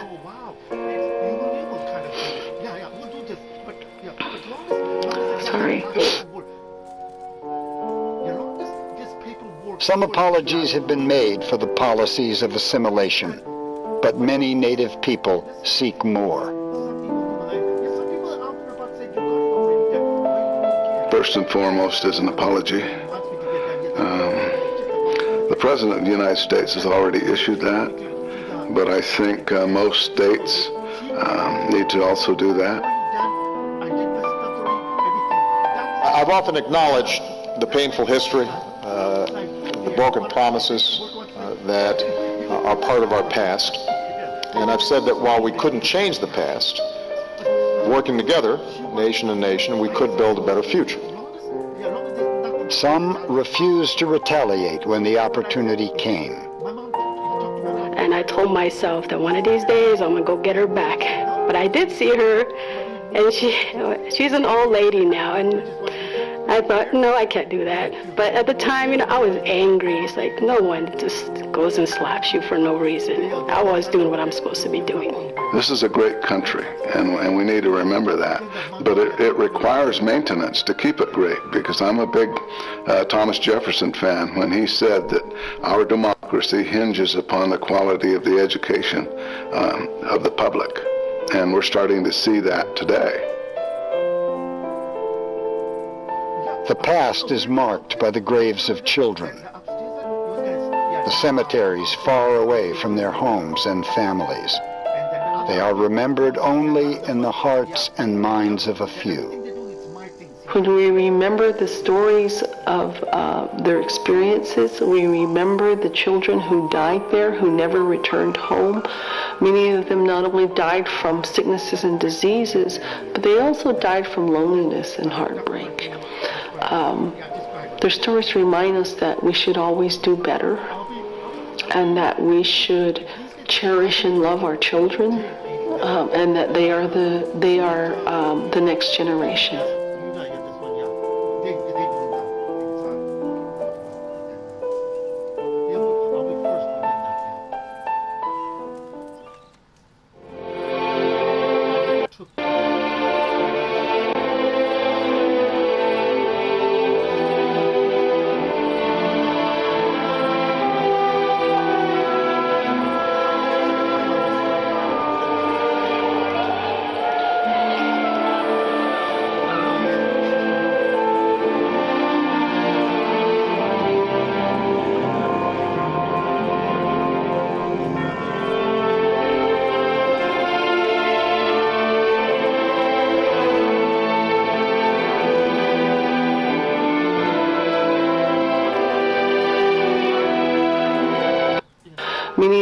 not only died from sicknesses and diseases, but they also died from loneliness and heartbreak.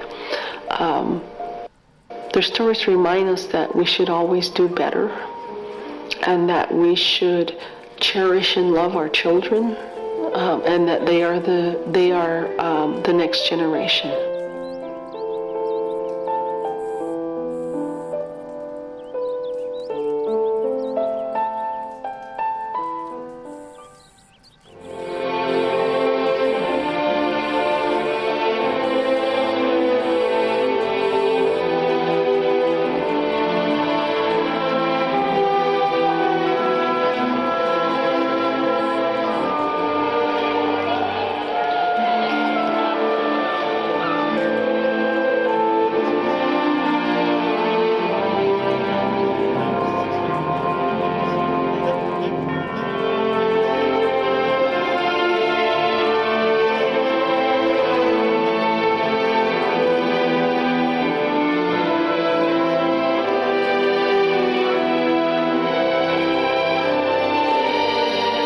This program is made possible in part by the Lawrence T.D. Janet T.D. Foundation.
The Native American. Okay, here we go.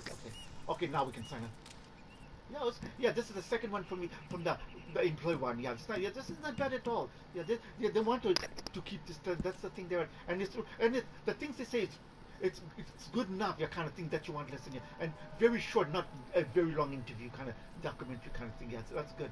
You can listen to it very many times. Yeah.